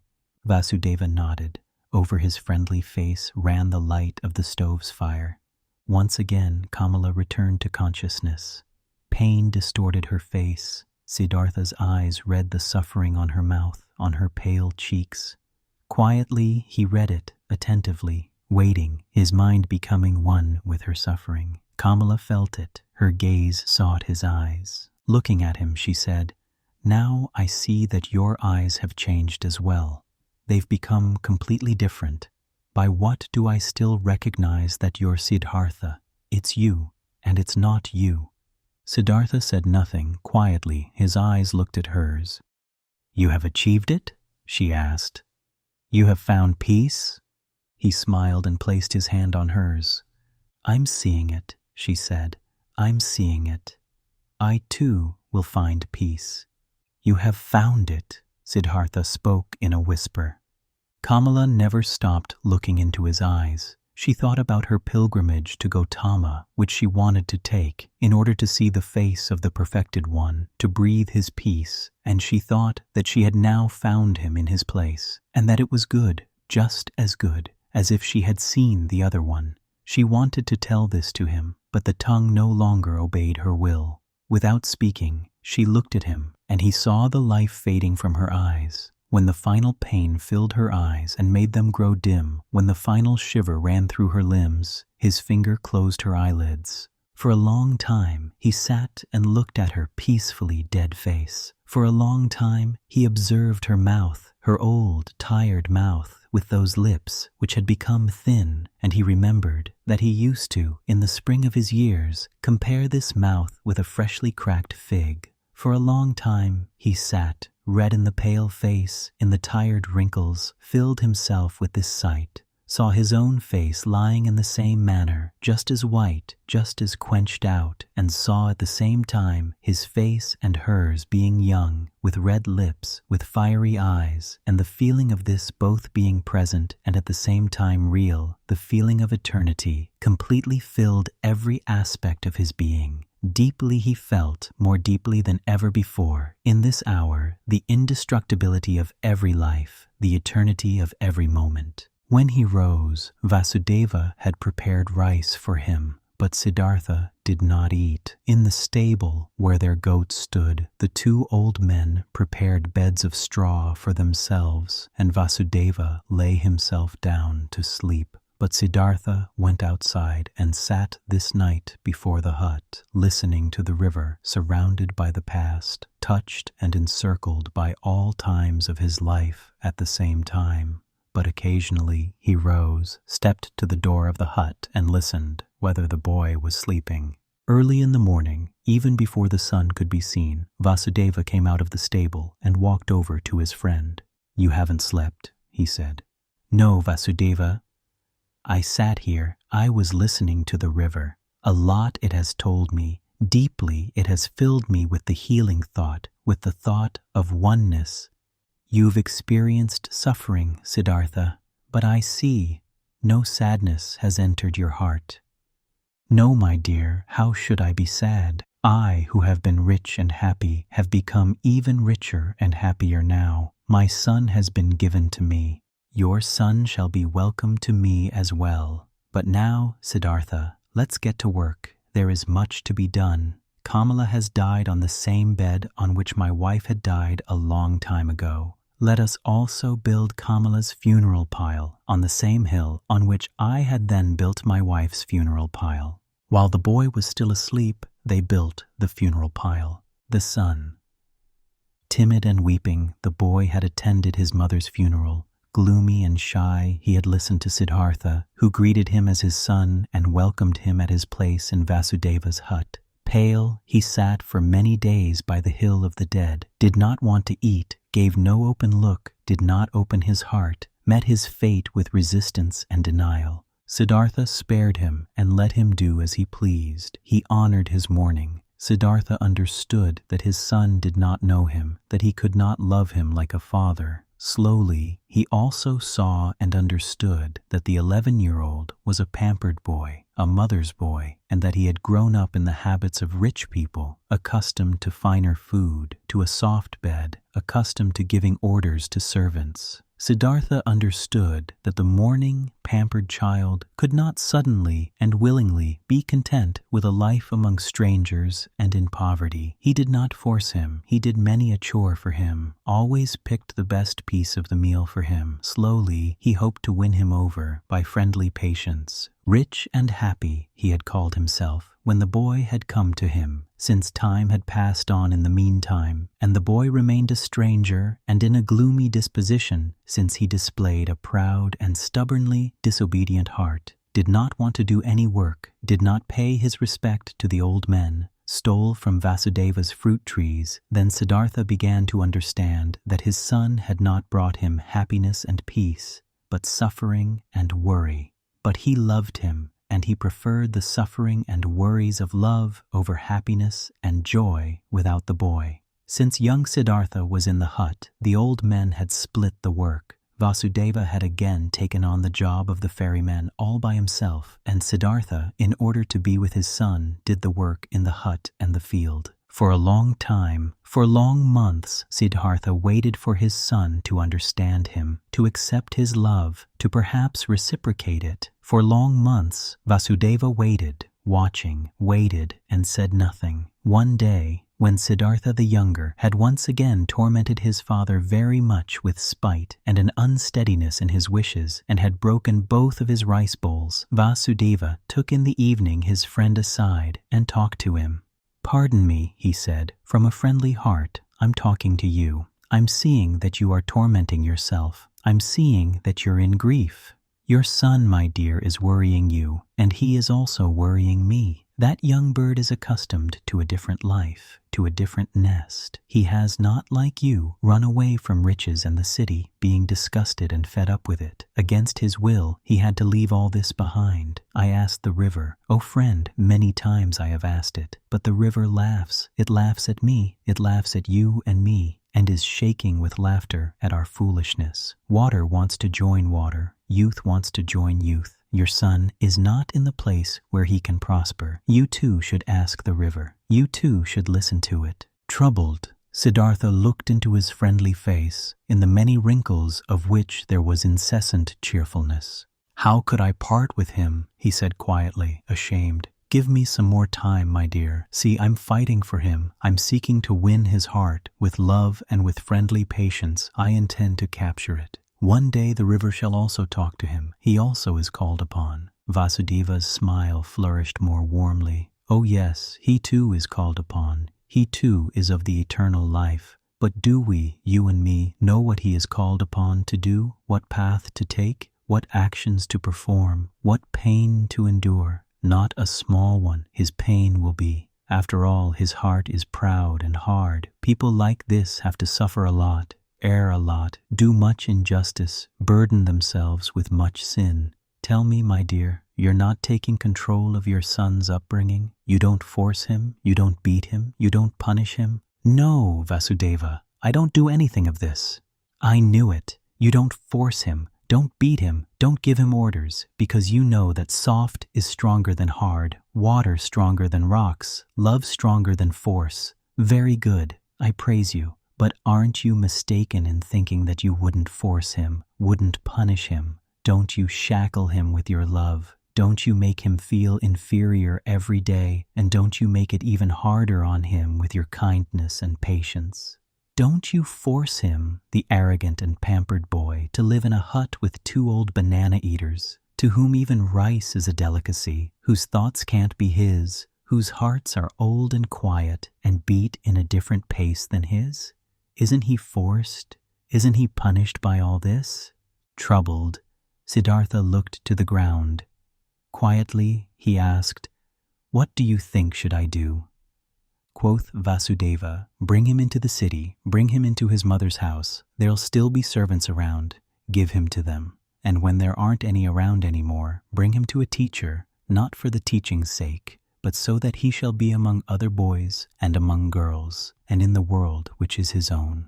Have you never thought of this?" "You're seeing into my heart," Siddhartha spoke sadly. "Often I have thought of this. But look, how shall I put him, who had no tender heart anyhow, into this world? Won't he become exuberant? Won't he lose himself to pleasure and power? Won't he repeat all of his father's mistakes? Won't he perhaps get entirely lost in samsara?" Brightly, the ferryman's smile lit up. Softly, he touched Siddhartha's arm and said, "Ask the river about it, my friend. Hear it laugh about it. Would you actually believe that you had committed your foolish acts in order to spare your son from committing them too? And could you in any way protect your son from samsara? How could you? By means of teachings, prayer, admonition? My dear, have you entirely forgotten that story containing so many lessons, that story about Siddhartha, a Brahmin's son, which you once told me here on this very spot? Who has kept the Samana Siddhartha safe from samsara, from sin, from greed, from foolishness? Were his father's religious devotion, his teacher's warnings, his own knowledge, his own search able to keep him safe? Which father, which teacher had been able to protect him from living his life for himself, from soiling himself with life, from burdening himself with guilt, from drinking the bitter drink for himself, from finding his path for himself? Would you think, my dear, anybody might perhaps be spared from taking this path? That perhaps your little son would be spared because you love him, because you would like to keep him from suffering and pain and disappointment? But even if you would die 10 times for him, you would not be able to take the slightest part of his destiny upon yourself. Never before Vasudeva had spoken so many words. Kindly, Siddhartha thanked him, went troubled into the hut, could not sleep for a long time. Vasudeva had told him nothing he had not already thought and known for himself, but this was a knowledge he could not act upon. Stronger than the knowledge was his love for the boy. Stronger was his tenderness, his fear to lose him. Had he ever lost his heart so much to something? Had he ever loved any person thus blindly, thus sufferingly, thus unsuccessfully, and yet thus happily? Siddhartha could not heed his friend's advice. He could not give up the boy. He let the boy give him orders. He let him disregard him. He said nothing and waited. Daily, he began the mute struggle of friendliness, the silent war of patience. Vasudeva also said nothing and waited, friendly, knowing, patient. They were both masters of patience. At one time, when the boy's face reminded him very much of Kamala, Siddhartha suddenly had to think of a line which Kamala, a long time ago, in the days of their youth, had once said to him. "You cannot love," she had said to him, and he had agreed with her and had compared himself with a star while comparing the childlike people with falling leaves, and nevertheless he had also sensed an accusation in that line. Indeed, he had never been able to lose or devote himself completely to another person, to forget himself, to commit foolish acts for the love of another person. Never he had been able to do this, and this was, as it had seemed to him at that time, the great distinction which set him apart from the childlike people. But now, Since his son was here, now he, Siddhartha, had also become completely a childlike person, suffering for the sake of another person, loving another person, lost to a love, having become a fool on account of love. Now he too felt, late, once in his lifetime, this strongest and strangest of all passions, suffered from it, suffered miserably, and was nevertheless in bliss, was nevertheless renewed in one respect, enriched by one thing. He did sense very well that this love, this blind love for his son, was a passion, something very human, that it was samsara, a murky source, dark waters. Nevertheless, he felt at the same time it was not worthless, it was necessary, came from the essence of his own being. This pleasure also had to be atoned for, this pain also had to be endured, these foolish acts also had to be committed. Through all this, the son let him commit his foolish acts, let him court for his affection, let him humiliate himself every day by giving in to his moods. This father had nothing which would have delighted him, and nothing which he would have feared. He was a good man, this father, a good, kind, soft man, perhaps a very devout man, perhaps a saint. All these were no attributes which could win the boy over. He was bored by this father, who kept him prisoner here in this miserable hut of his. He was bored by him, and for him to answer every naughtiness with a smile, every insult with friendliness, every viciousness with kindness, this very thing was the hated trick of this old sneak. Much more the boy would have liked it if he had been threatened by him, if he had been abused by him. A day came when what young Siddhartha had on his mind came bursting forth, and he openly turned against his father. The latter had given him a task. He had told him to gather brushwood, but the boy did not leave the hut. In stubborn disobedience and rage he stayed where he was, thumped on the ground with his feet, clenched his fists, and screamed in a powerful outburst his hatred and contempt into his father's face. "Get the brushwood for yourself," he shouted, foaming at the mouth. "I'm not your servant. I do know that you won't hit me. You don't dare. I do know that you constantly want to punish me and put me down with your religious devotion and your indulgence.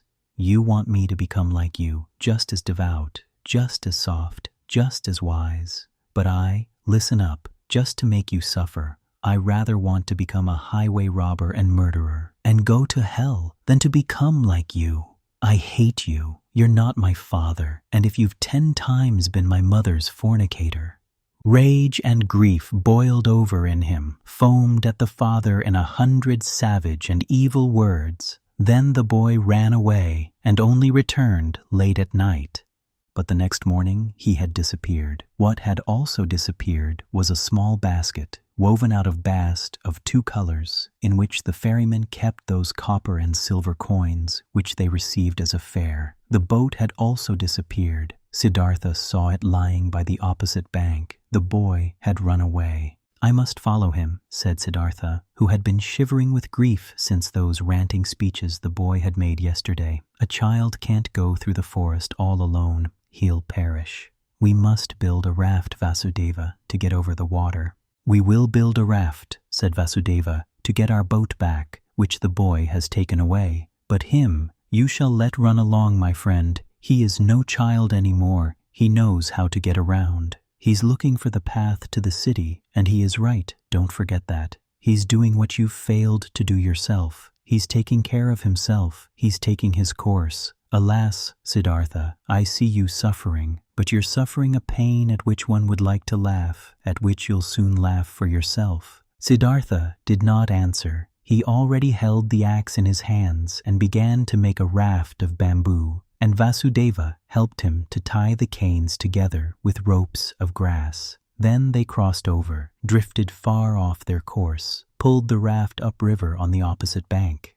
"Why did you take the axe along?" asked Siddhartha. Vasudeva said, "It might have been possible that the oar of our boat got lost." But Siddhartha knew what his friend was thinking. He thought the boy would have thrown away or broken the oar in order to get even and in order to keep them from following him. And in fact, there was no oar left in the boat. Vasudeva pointed to the bottom of the boat and looked at his friend with a smile, as if he wanted to say, Don't you see what your son is trying to tell you? Don't you see that he doesn't want to be followed?" But he did not say this in words. He started making a new oar, but Siddhartha bid his farewell to look for the runaway. Vasudeva did not stop him. When Siddhartha had already been walking through the forest for a long time, the thought occurred to him that his search was useless. Either, so he thought, the boy was far ahead and had already reached the city, or, if he should still be on his way, he would conceal himself from him, the pursuer. As he continued thinking, he also found that he, on his part, was not worried for his son, that he knew deep inside that he had neither perished nor was in any danger in the forest.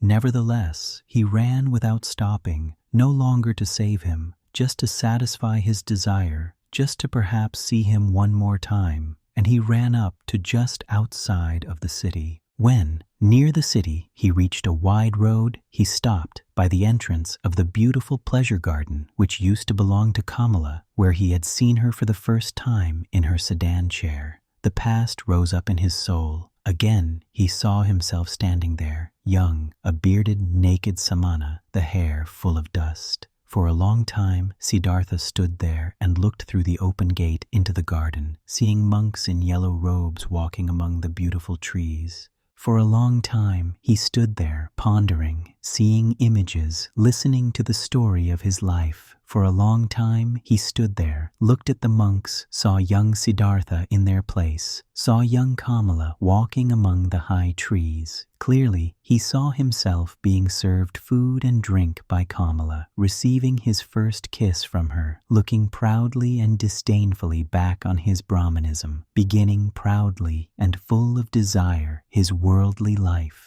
He saw Kamaswami, saw the servants, the orgies, the gamblers with the dice, the musicians, saw Kamala's songbird in the cage, lived through all this once again, breathed sansara, was once again old and tired, felt once again disgust, felt once again the wish to annihilate himself, was once again healed by the holy Om. After having been standing by the gate of the garden for a long time, Siddhartha realized that his desire was foolish, which had made him go up to this place, that he could not help his son, that he was not allowed to cling to him. Deeply, he felt the love for the runaway in his heart, like a wound, and he felt at the same time that this wound had not been given to him in order to turn the knife in it, that it had to become a blossom and had to shine, that this wound did not blossom yet, did not shine yet at this hour, made him sad. Instead of the desired goal which had drawn him here following the runaway son, there was now emptiness. Sadly, he sat down, felt something dying in his heart, experienced emptiness, saw no joy anymore, no goal. He sat lost in thought and waited.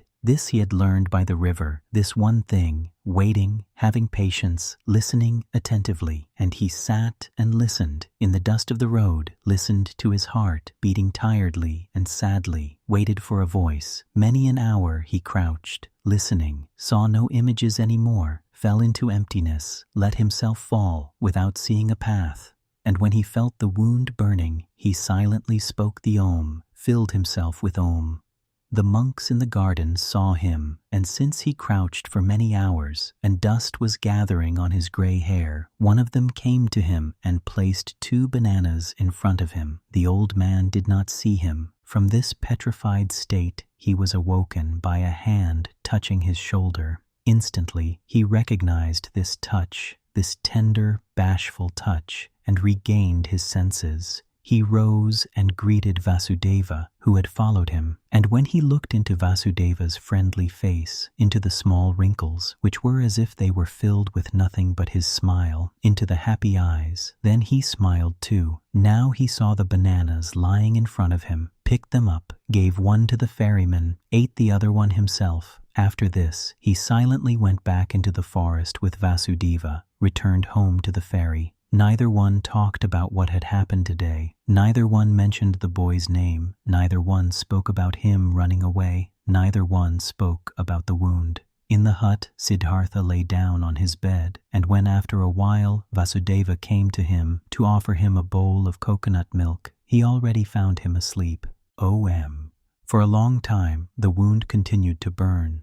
Many a traveler Siddhartha had to ferry across the river, who was accompanied by a son or a daughter, and he saw none of them without envying him, without thinking, so many thousands possess this sweetest of good fortunes. Why don't I? Even bad people, even thieves and robbers have children and love them and are being loved by them, all except for me. Thus simply, thus without reason, he now thought, thus similar to the childlike people he had become. Differently than before, he now looked upon people, less smart, less proud, but instead warmer, more curious, more involved. When he ferried travelers of the ordinary kind, childlike people, businessmen, warriors, women, these people did not seem alien to him as they used to. He understood them. He understood and shared their life, which was not guided by thoughts and insight, but solely by urges and wishes. He felt like them. Though he was near perfection and was bearing his final wound, it still seemed to him as if those childlike people were his brothers. Their vanities, desires for possession, and ridiculous aspects were no longer ridiculous to him, became understandable, became lovable, even became worthy of veneration to him.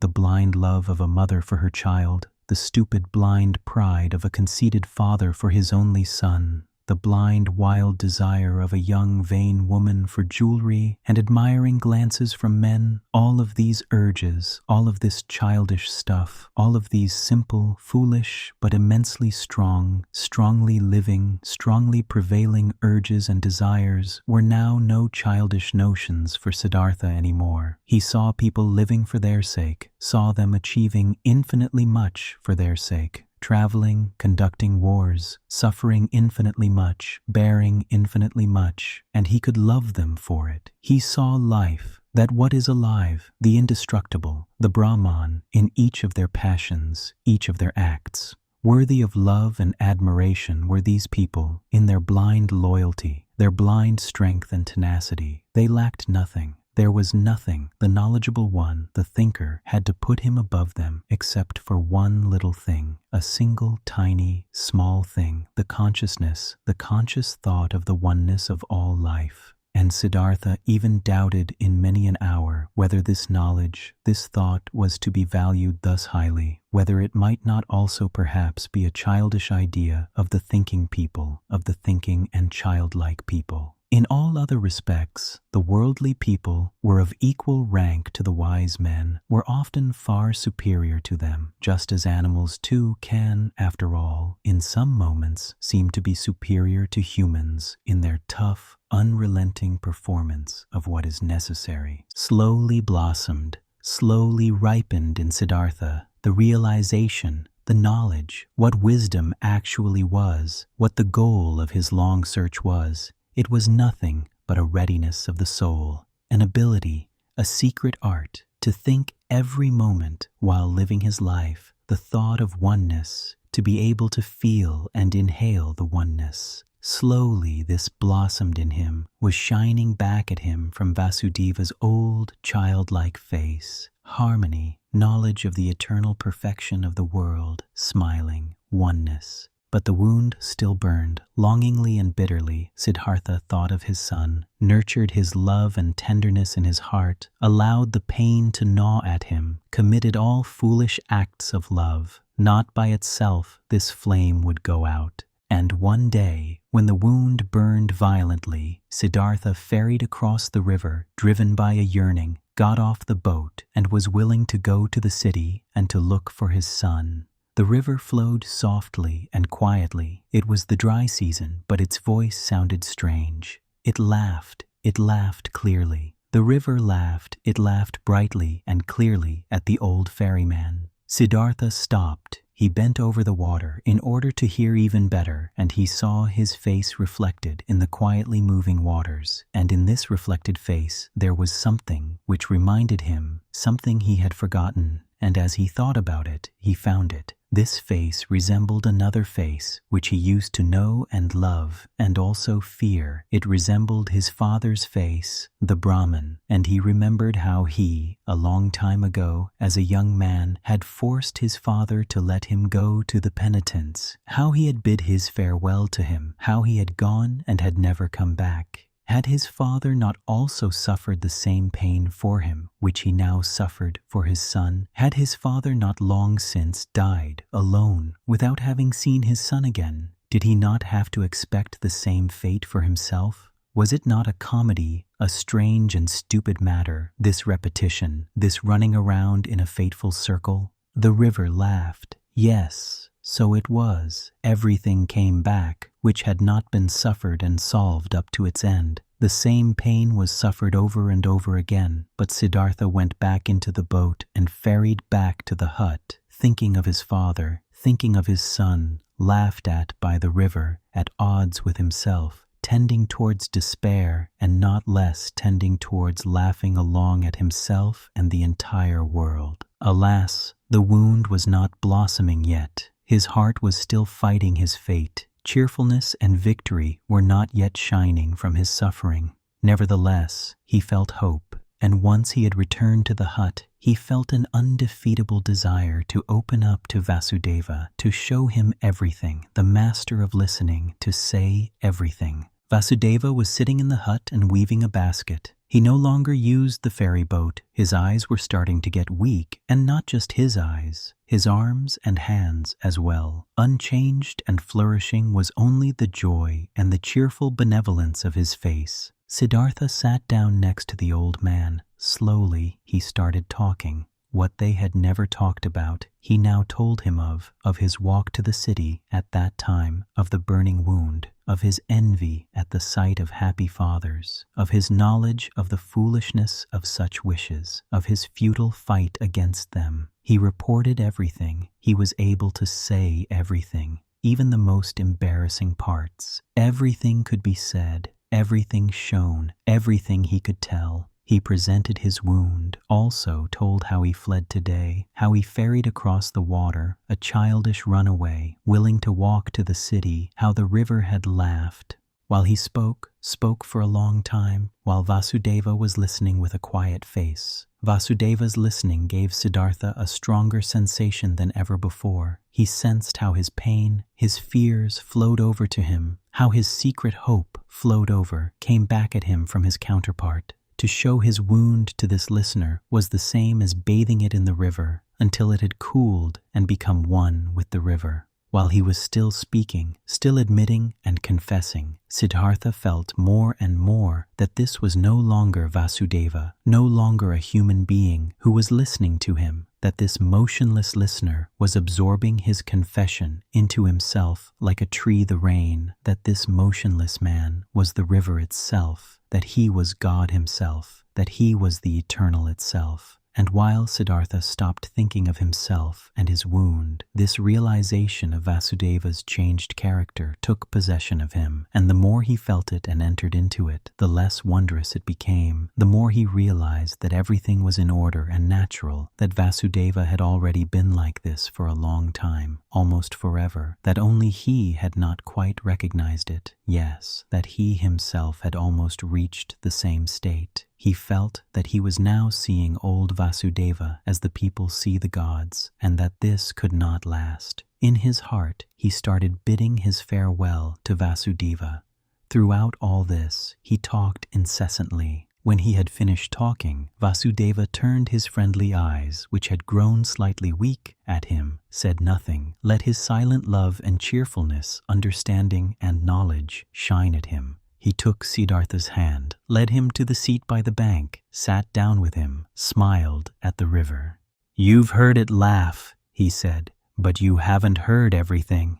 Let's listen. You'll hear more." They listened. Softly sounded the river, singing in many voices. Siddhartha looked into the water, and images appeared to him in the moving water. His father appeared, lonely, mourning for his son. He himself appeared, lonely, he also being tied with the bondage of yearning to his distant son. His son appeared, lonely as well, the boy, greedily rushing along the burning course of his young wishes, each one heading for his goal, each one obsessed by the goal, each one suffering. The river sang with a voice of suffering. Longingly it sang, longingly it flowed towards its goal, lamentingly its voice sang. "Do you hear?" Vasudeva's mute gaze asked. Siddhartha nodded.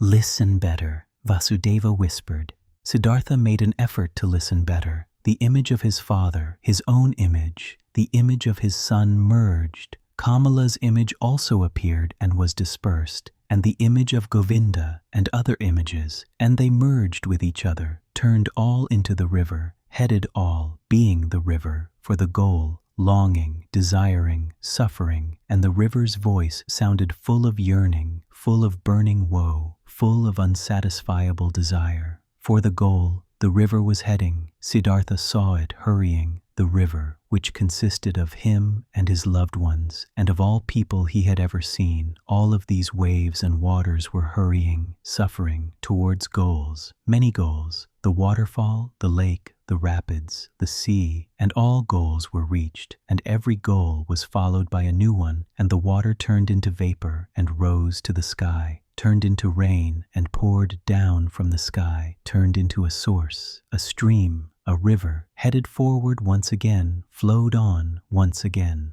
But the longing voice had changed. It still resounded, full of suffering, searching, but other voices joined it, voices of joy and of suffering, good and bad voices, laughing and sad ones, 100 voices, 1,000 voices. Siddhartha listened.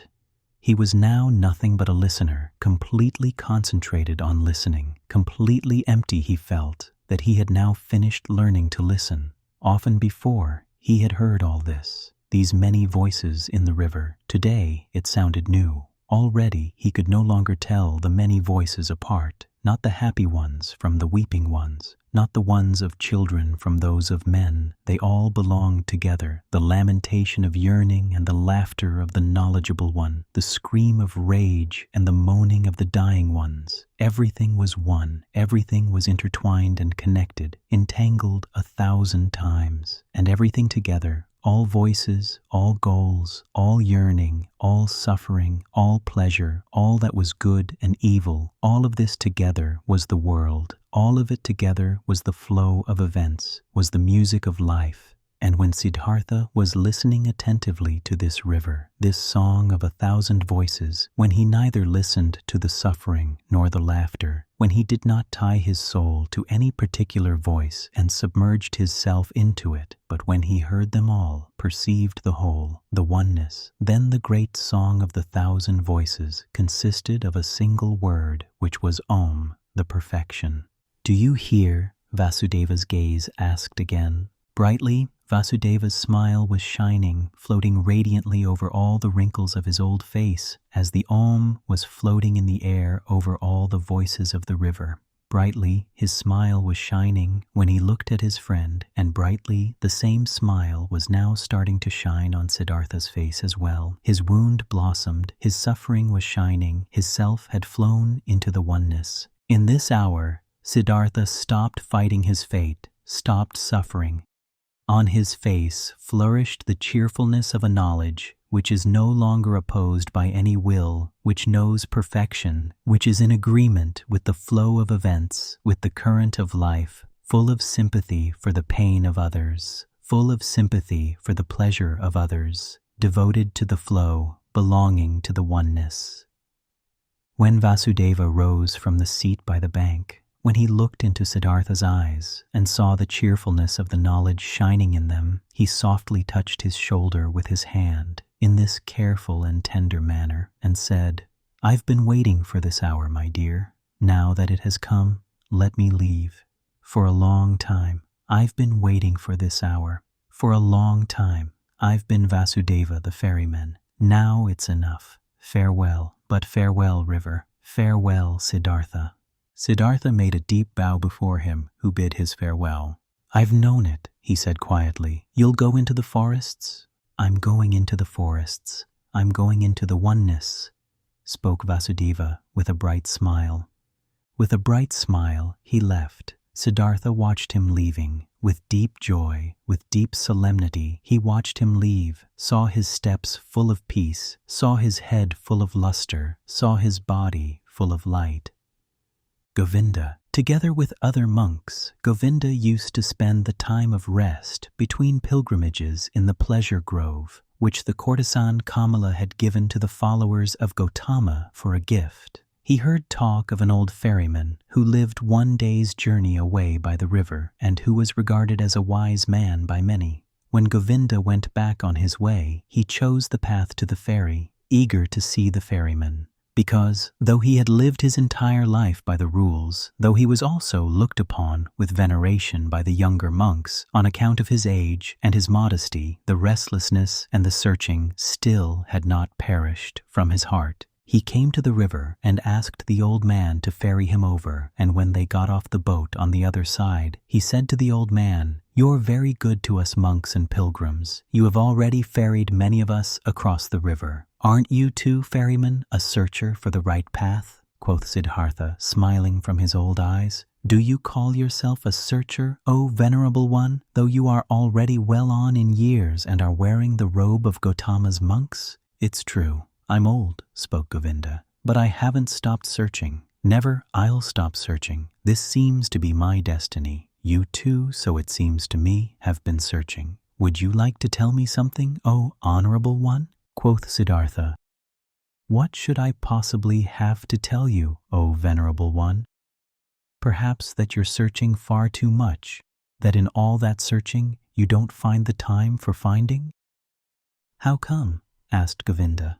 "When someone is searching," said Siddhartha, "then it might easily happen that the only thing his eyes still see is that what he searches for, that he is unable to find anything, to let anything enter his mind, because he always thinks of nothing but the object of his search, because he has a goal, because he is obsessed by the goal. Searching means having a goal, but finding means being free, being open, having no goal. You, O venerable one, are perhaps indeed a searcher, because, striving for your goal, there are many things you don't see, which are directly in front of your eyes." "I don't quite understand yet," asked Govinda. "What do you mean by this?"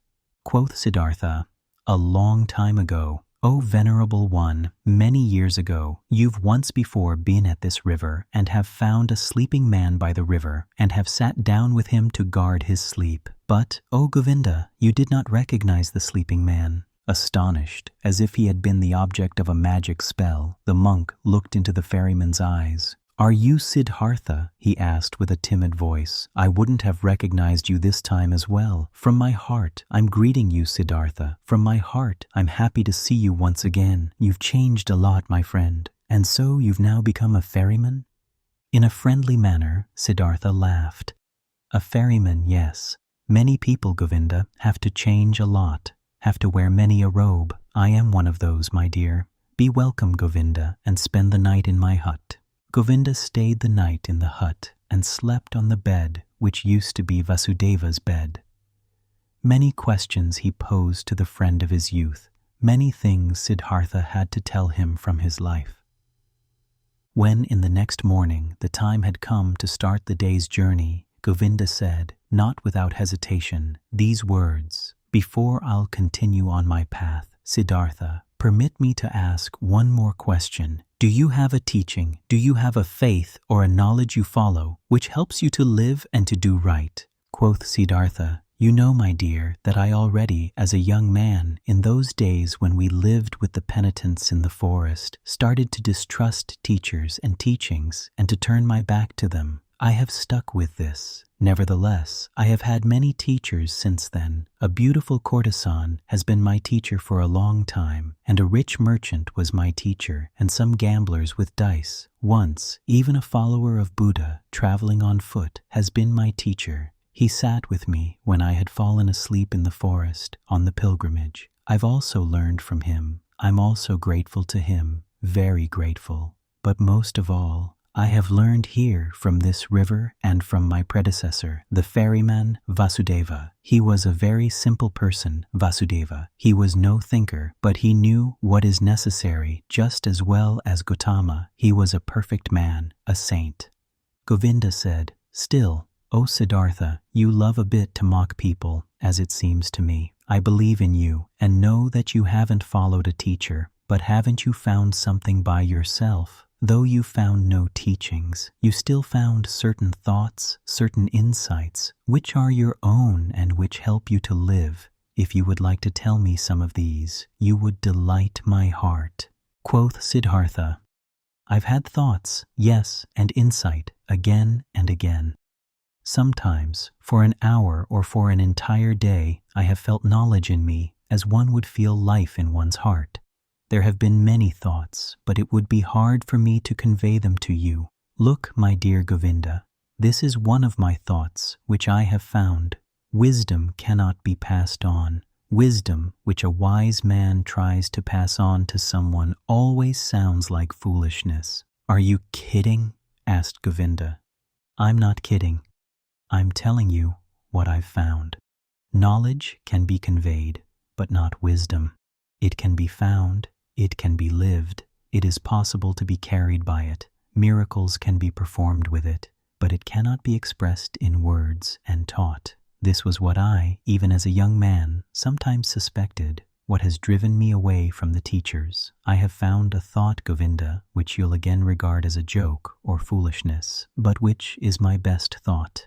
It says, 'The opposite of every truth is just as true.' That's like this. Any truth can only be expressed and put into words when it is one-sided.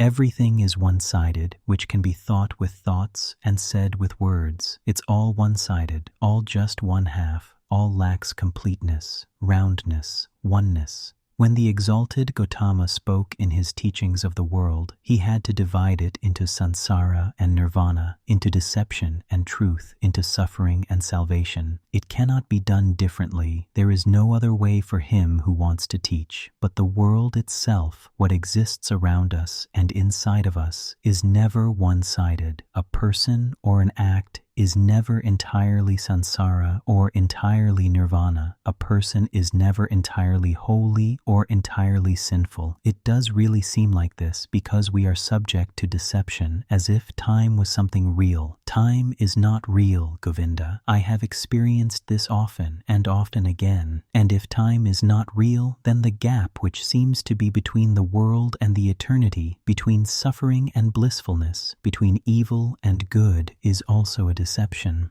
How come? Asked Govinda timidly. Listen well, my dear, listen well. The sinner, which I am and which you are, is a sinner. But in times to come, he will be Brahma again. He will reach the nirvana, will be Buddha.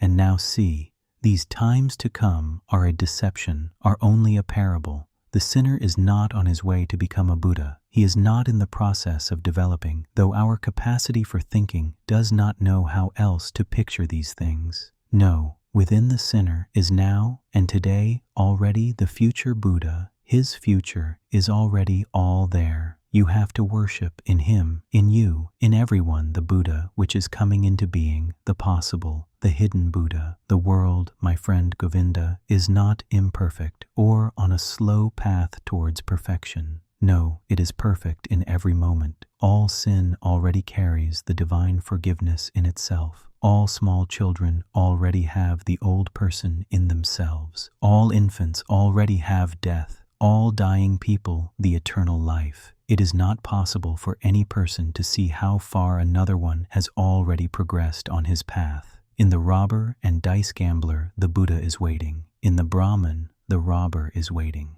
In deep meditation, there is the possibility to put time out of existence, to see all life which was, is, and will be as if it was simultaneous. And there everything is good, everything is perfect. Everything is Brahman. Therefore, I see whatever exists as good. Death is to me like life, sin like holiness, wisdom like foolishness. Everything has to be as it is. Everything only requires my consent, only my willingness, my loving agreement to be good for me, to do nothing but work for my benefit, to be unable to ever harm me. I have experienced on my body and on my soul that I needed sin very much. I needed lust, the desire for possessions, vanity, and needed the most shameful despair in order to learn how to give up all resistance, in order to learn how to love the world, in order to stop comparing it to some world I wished, I imagined, some kind of perfection I had made up, but to leave it as it is, and to love it, and to enjoy being a part of it. These, O Govinda, are some of the thoughts which have come into my mind. Siddhartha bent down, picked up a stone from the ground, and weighed it in his hand. This here, he said, playing with it, is a stone, and will, after a certain time, perhaps turn into soil, and will turn from soil into a plant, or animal, or human being. In the past, I would have said, this stone is just a stone. It is worthless. It belongs to the world of the Maya. But because it might be able to become also a human being and a spirit in the cycle of transformations, therefore I also grant it importance. Thus, I would perhaps have thought in the past.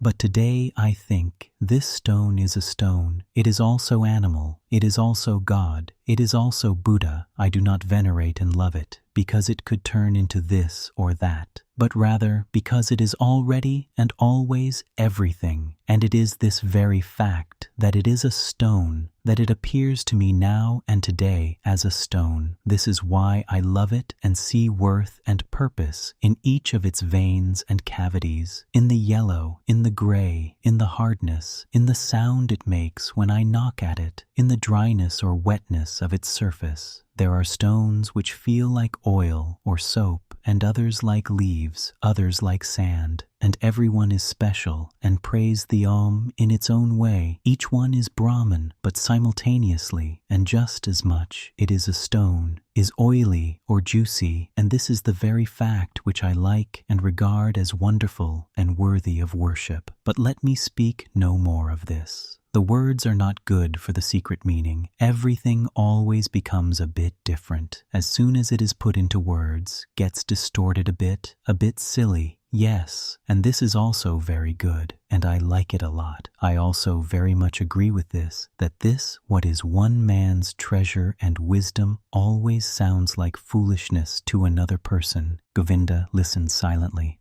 Why have you told me this about the stone? He asked hesitantly after a pause. I did it without any specific intention, or perhaps what I meant was that I love this very stone and the river and all these things we are looking at and from which we can learn. I can love a stone, Govinda, and also a tree or a piece of bark. These are things, and things can be loved, but I cannot love words. Therefore teachings are no good for me. They have no hardness, no softness, no colors, no edges, no smell, no taste. They have nothing but words. Perhaps it is these which keep you from finding peace. Perhaps it is the many words. Because salvation and virtue as well, sansara and nirvana as well, are mere words, Govinda. There is no thing which would be nirvana. There is just the word nirvana. Quoth Govinda, not just a word, my friend, is nirvana. It is a thought. Siddhartha continued, a thought, it might be so. I must confess to you, my dear, I don't differentiate much between thoughts and words. To be honest, I also have no high opinion of thoughts. I have a better opinion of things. Here on this ferry boat, for instance, a man has been my predecessor and teacher, a holy man, who has for many years simply believed in the river, nothing else. He had noticed that the river spoke to him. He learned from it. It educated and taught him. The river seemed to be a god to him. For many years, he did not know that every wind, every cloud, every bird, every beetle was just as divine and knows just as much and can teach just as much as the worshipped river. But when this holy man went into the forests, he knew everything, knew more than you and me, without teachers, without books, only because he had believed in the river. Govinda said, but is that what you call things, actually something real, something which has existence? Isn't it just a deception of the Maya, just an image and illusion? Your stone, your tree, your river, Are they actually a reality? This too, spoke Siddhartha, I do not care very much about. Let the things be illusions or not, after all I would then also be an illusion, and thus they are always like me. This is what makes them so dear and worthy of veneration for me. They are like me, therefore I can love them. And this is now a teaching you will laugh about. Love, O Govinda, seems to me to be the most important thing of all. To thoroughly understand the world, to explain it, to despise it, may be the thing great thinkers do, but I'm only interested in being able to love the world, not to despise it, not to hate it and me, to be able to look upon it and me, and all beings with love and admiration and great respect. This I understand, spoke Govinda, but this very thing was discovered by the Exalted One to be a deception. He commands benevolence, clemency, sympathy, tolerance, but not love. He forbade us to tie our heart in love to earthly things. I know it, said Siddhartha. His smile shone golden. I know it, Govinda. And behold, with this we are right in the middle of the thicket of opinions, in the dispute about words. For I cannot deny, my words of love are in a contradiction, a seeming contradiction with Gautama's words. For this very reason I distrust in words so much, for I know this contradiction is a deception. I know that I am in agreement with Gautama. How should he not know love? He who has discovered all elements of human existence in their transitoriness, in their meaninglessness, and yet loved people thus much, to use a long, laborious life only to help them, to teach them. Even with him, even with your great teacher, I prefer the thing over the words. Place more importance on his acts and life than on his speeches, more on the gestures of his hand than his opinions. Not in his speech, not in his thoughts. I see his greatness only in his actions, in his life. For a long time, the two old men said nothing. Then spoke Govinda while bowing for a farewell. I thank you, Siddhartha, for telling me some of your thoughts. They are partially strange thoughts. Not all have been instantly understandable to me. This being as it may, I thank you, and I wish you to have calm days. But secretly he thought to himself, this Siddhartha is a bizarre person. He expresses bizarre thoughts. His teachings sound foolish. So differently sound the Exalted One's pure teachings, clearer, purer, more comprehensible. Nothing strange, foolish or silly is contained in them. But different from his thoughts seemed to me Siddhartha's hands and feet, his eyes, his forehead, his breath, his smile, his greeting, his walk. Never again, after our exalted Gautama has become one with the nirvana, never since then have I met a person of whom I felt, this is a holy man. Only him, this Siddhartha, I have found to be like this. May his teachings be strange, may his words sound foolish. Out of his gaze and his hand, his skin and his hair, out of every part of him shines a purity, shines a calmness, shines a cheerfulness and mildness and holiness, which I have seen in no other person since the final death of our exalted teacher. As Govinda thought like this, and there was a conflict in his heart, he once again bowed to Siddhartha, drawn by love. Deeply he bowed to him who was calmly sitting. Siddhartha, he spoke, we have become old men. It is unlikely for one of us to see the other again in this incarnation. I see, beloved, that you have found peace. I confess that I haven't found it. Tell me, O honorable one, one more word. Give me something on my way which I can grasp, which I can understand. Give me something to be with me on my path. It is often hard, my path, often dark, Siddhartha. Siddhartha said nothing and looked at him with the ever unchanged, quiet smile. Govinda stared at his face, with fear, with yearning, suffering, and the eternal search was visible in his look. Eternal not finding. Siddhartha saw it and smiled. Bend down to me, he whispered quietly in Govinda's ear. Bend down to me, like this, even closer, very close. Kiss my forehead, Govinda. But while Govinda, with astonishment, and yet drawn by great love and expectation, obeyed his words, bent down closely to him, and touched his forehead with his lips, something miraculous happened to him. while his thoughts were still dwelling on Siddhartha's wondrous words, while he was still struggling in vain and with reluctance to think away time, to imagine nirvana and samsara as one, while even a certain contempt for the words of his friend was fighting in him against an immense love and veneration, this happened to him. He no longer saw the face of his friend Siddhartha. Instead, he saw other faces, many, a long sequence, a flowing river of faces, of hundreds, of thousands, which all came and disappeared, and yet all seemed to be there simultaneously, which all constantly changed and renewed themselves, and which were still all Siddhartha. He saw the face of a fish, a carp, with an infinitely painfully opened mouth, the face of a dying fish with fading eyes. He saw the face of a newborn child, red and full of wrinkles, distorted from crying. He saw the face of a murderer. He saw him plunging a knife into the body of another person.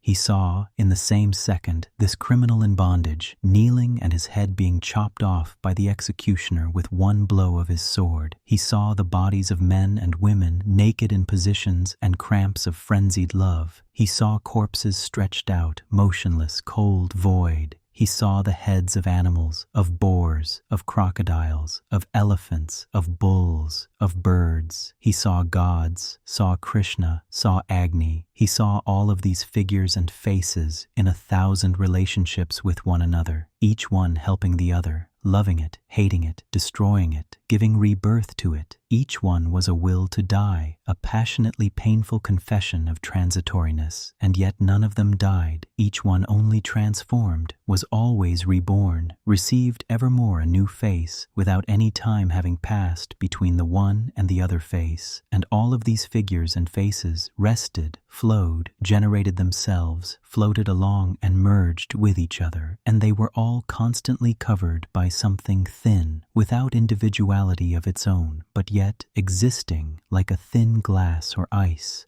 like a transparent skin, a shell or mold or mask of water. And this mask was smiling, and this mask was Siddhartha's smiling face, which he, Govinda, in this very same moment touched with his lips. And Govinda saw it like this smile of the mask, this smile of oneness above the flowing forms, this smile of simultaneousness above the 1,000 births and deaths. This smile of Siddhartha was precisely the same, was precisely of the same kind as the quiet, delicate, impenetrable, perhaps benevolent, perhaps mocking, wise, 1,000-fold smile of Gautama, the Buddha, as he had seen it himself with great respect 100 times. Like this, Govinda knew the perfected ones are smiling, not knowing any more whether time existed, whether the vision had lasted a second or 100 years, not knowing any more whether there existed a Siddhartha, a Gautama, a me and a you, feeling in his innermost self as if he had been wounded by a divine arrow, the injury of which tasted sweet, being enchanted and dissolved in his innermost self. Govinda still stood for a little while, bent over Siddhartha's quiet face, which he had just kissed, which had just been the scene of all manifestations, all transformations, all existence.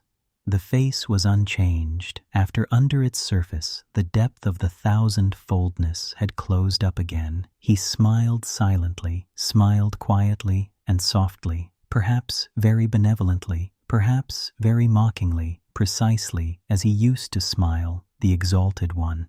Deeply, Govinda bowed. Tears he knew nothing of ran down his old face, like a fire burned the feeling of the most intimate love, the humblest veneration in his heart. Deeply he bowed, touching the ground, before him who was sitting motionlessly, whose smile reminded him of everything he had ever loved in his life, what had ever been valuable and holy to him in his life. We hope you found value in this work. To continue your journey with us, please subscribe to 3 Jewels Audio and leave us a review. Thank you for listening.